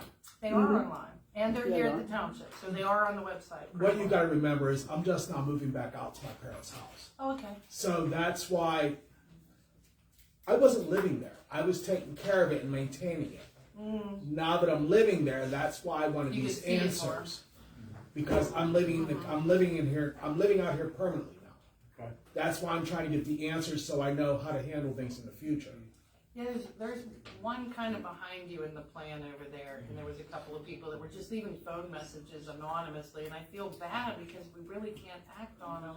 You know, they'll leave a message on the phone, so it's just more for the residents to please fill out the form so Tammy can He act doesn't upon do it. it online, he sees Laura and gets a copy of the form. Absolutely, she has them right next to her desk. Okay. Dennis, I have a question. Can't a supervisor, when they see that type of a thing on the chain road, institute a complaint so that it's resolved? Why do we have to wait for a resident to do it when a supervisor drives past it every day and sees it? As long as Why can't you just take action? Well, so what she's talking about, some places they have a complaint made, so a supervisor, if they want to make a complaint, a written complaint, that's Yeah. fine. I mean, we pass that all the time, and everybody's passing that, why can't Well, the supervisor? But here's the other thing, you had the fire report. You guys had to know about the fire on McChain Road. That was back in February. Yeah. So, your zoning officer doesn't ride down every. But what I'm saying, complaint. but you knew about the fire. I knew about the fire, yeah. Right, so, I mean, that's why I said, didn't everyone think about, just checking it out because you all knew about it? That's all I'm asking. It was a trailer. I mean, the trailer was from the 70s.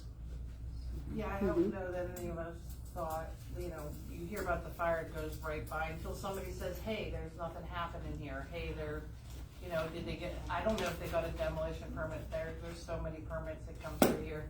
But if you want to tell a supervisor, and the supervisor wants to do a written report, but that's how Tammy reacts to. She has to go to court with the people, so she needs a complaint when that happens. Like some of them are pretty obstinate to clean up their property, and Tammy has to go to the magistrates and be in court with them, and she has to have a written complaint with her when she does. So.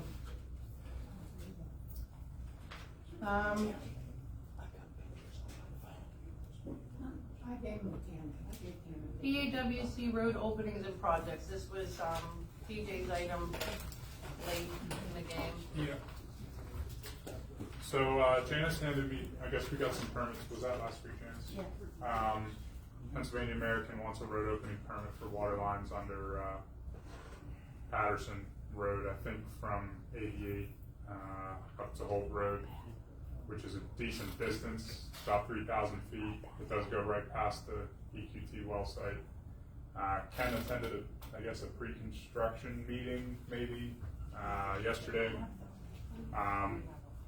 So our office will review that application, but first thing that comes to mind is there's an HHA between the township and EQT for the use of that road, and they're going to be excavating that road and then ultimately repaving that, Dennis. So, that condition assessment that we did earlier this year is For EQT. Yeah, not going to be necessarily valid anymore. So I don't know if there's anything that needs to happen with the HHA. That's why I'm bringing it up. The other part of this is that Have they made applications? Mm-hmm. How many applications have they made? Just the one for Patterson. Okay. How does that affect EQT? Probably.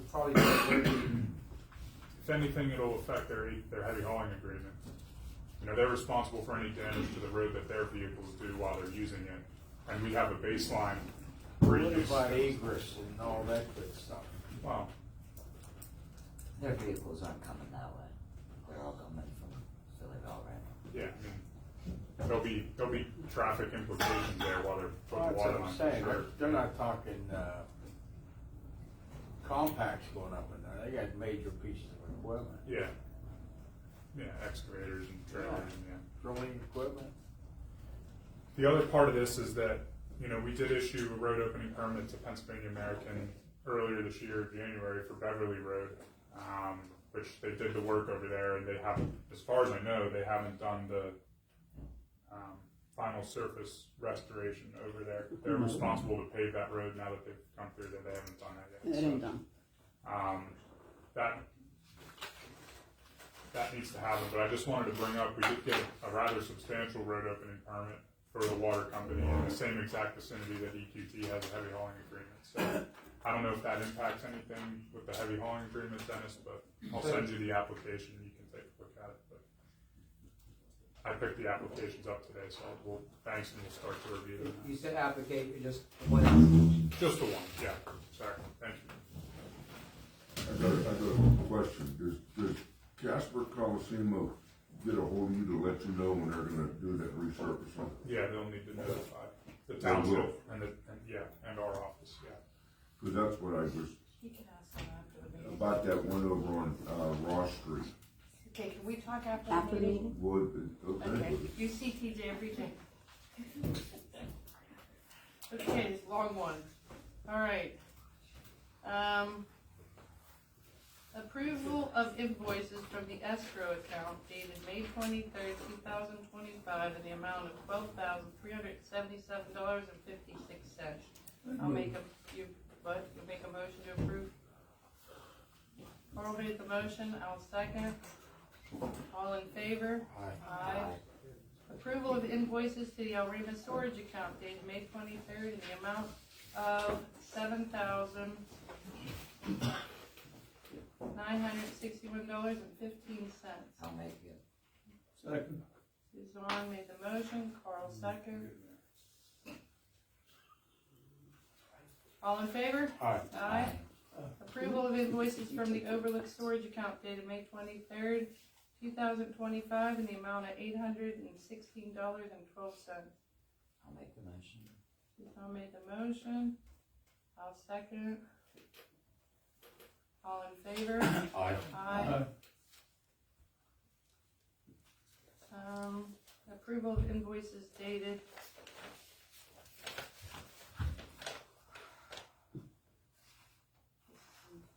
dated 5/28/2025.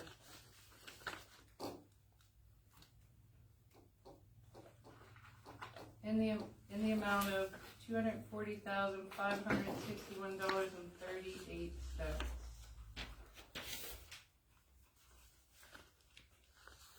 Anyone want to make that motion? Okay, so I did not get time to review it. They're still here, but they weren't done yesterday. Did anyone get a chance to review them? No? So I'm abstaining from it. Does anyone want Let's make a motion, ask for a motion to table that. Okay, make a motion to table that. Second. Approval of invoices. Well, you have to vote on it. Oh, I'm sorry. Motion to table, you have a first Motion and to second. table, we have a first and second, all in favor? Aye. Anybody opposed to table? Okay. No, I knew you'd do that. Approval of invoices of liquid fuels in the amount of $2,261.81.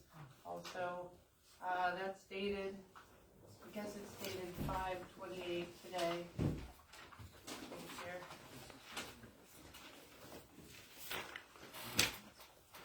I have two of the general fund, I don't even have that one, so. Anyone wanna make a motion to approve that? Liquid fuels, we have two general. I'll make the motion. Liquid fuels? Yep. Okay. Any seconds? Okay, I'll second. one second. this E? This is E.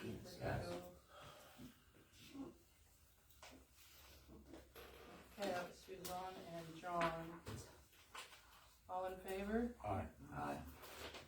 I abstain, I haven't been provided it yet, so.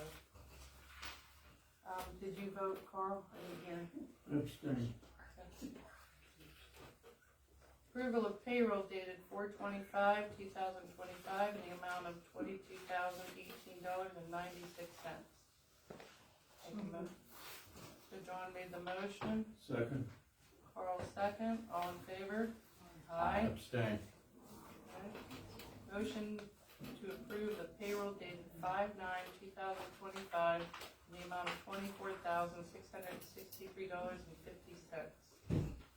Want to make a motion?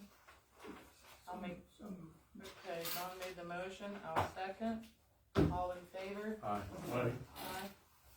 Larry, your abstention, is that because of your wife? Yes. Just vote, all right, just make sure. I'll come in tomorrow to fill the pizza. No, I was only gonna ask you if yours was on, if she was on this one too, that's all. He's doing the right thing. I know, I didn't know she got this one too, I wanted to know if you wanted to abstain on both, did you double check? No, I abstained on one because my expenses for the PSAT are that you tabled. He said the mention. I don't know what we're talking about. Okay, comments were already handled. I make a motion to adjourn at 9:37. No action. I can't. 9:37 is a good time. 9:35. Okay. Anyone want to second the adjournment? Second. We'll call that Larry. All in favor?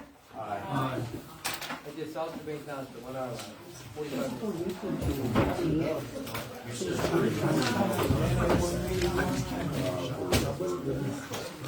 No, I heard you. I heard you. But I don't see anybody feel great. I'm fine.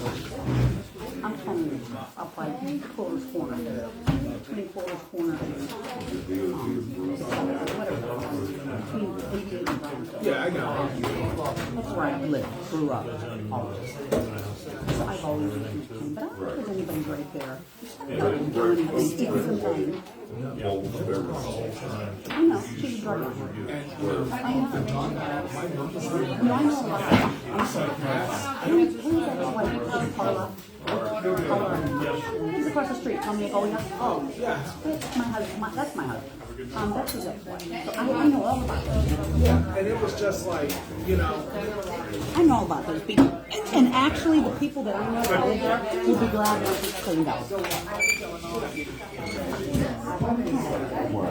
The deaf motherfucker trying to talk to me. Quit yelling. And you're very loud.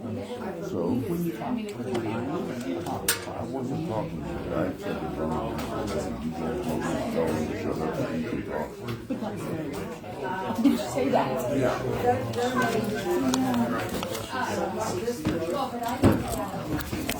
Read that.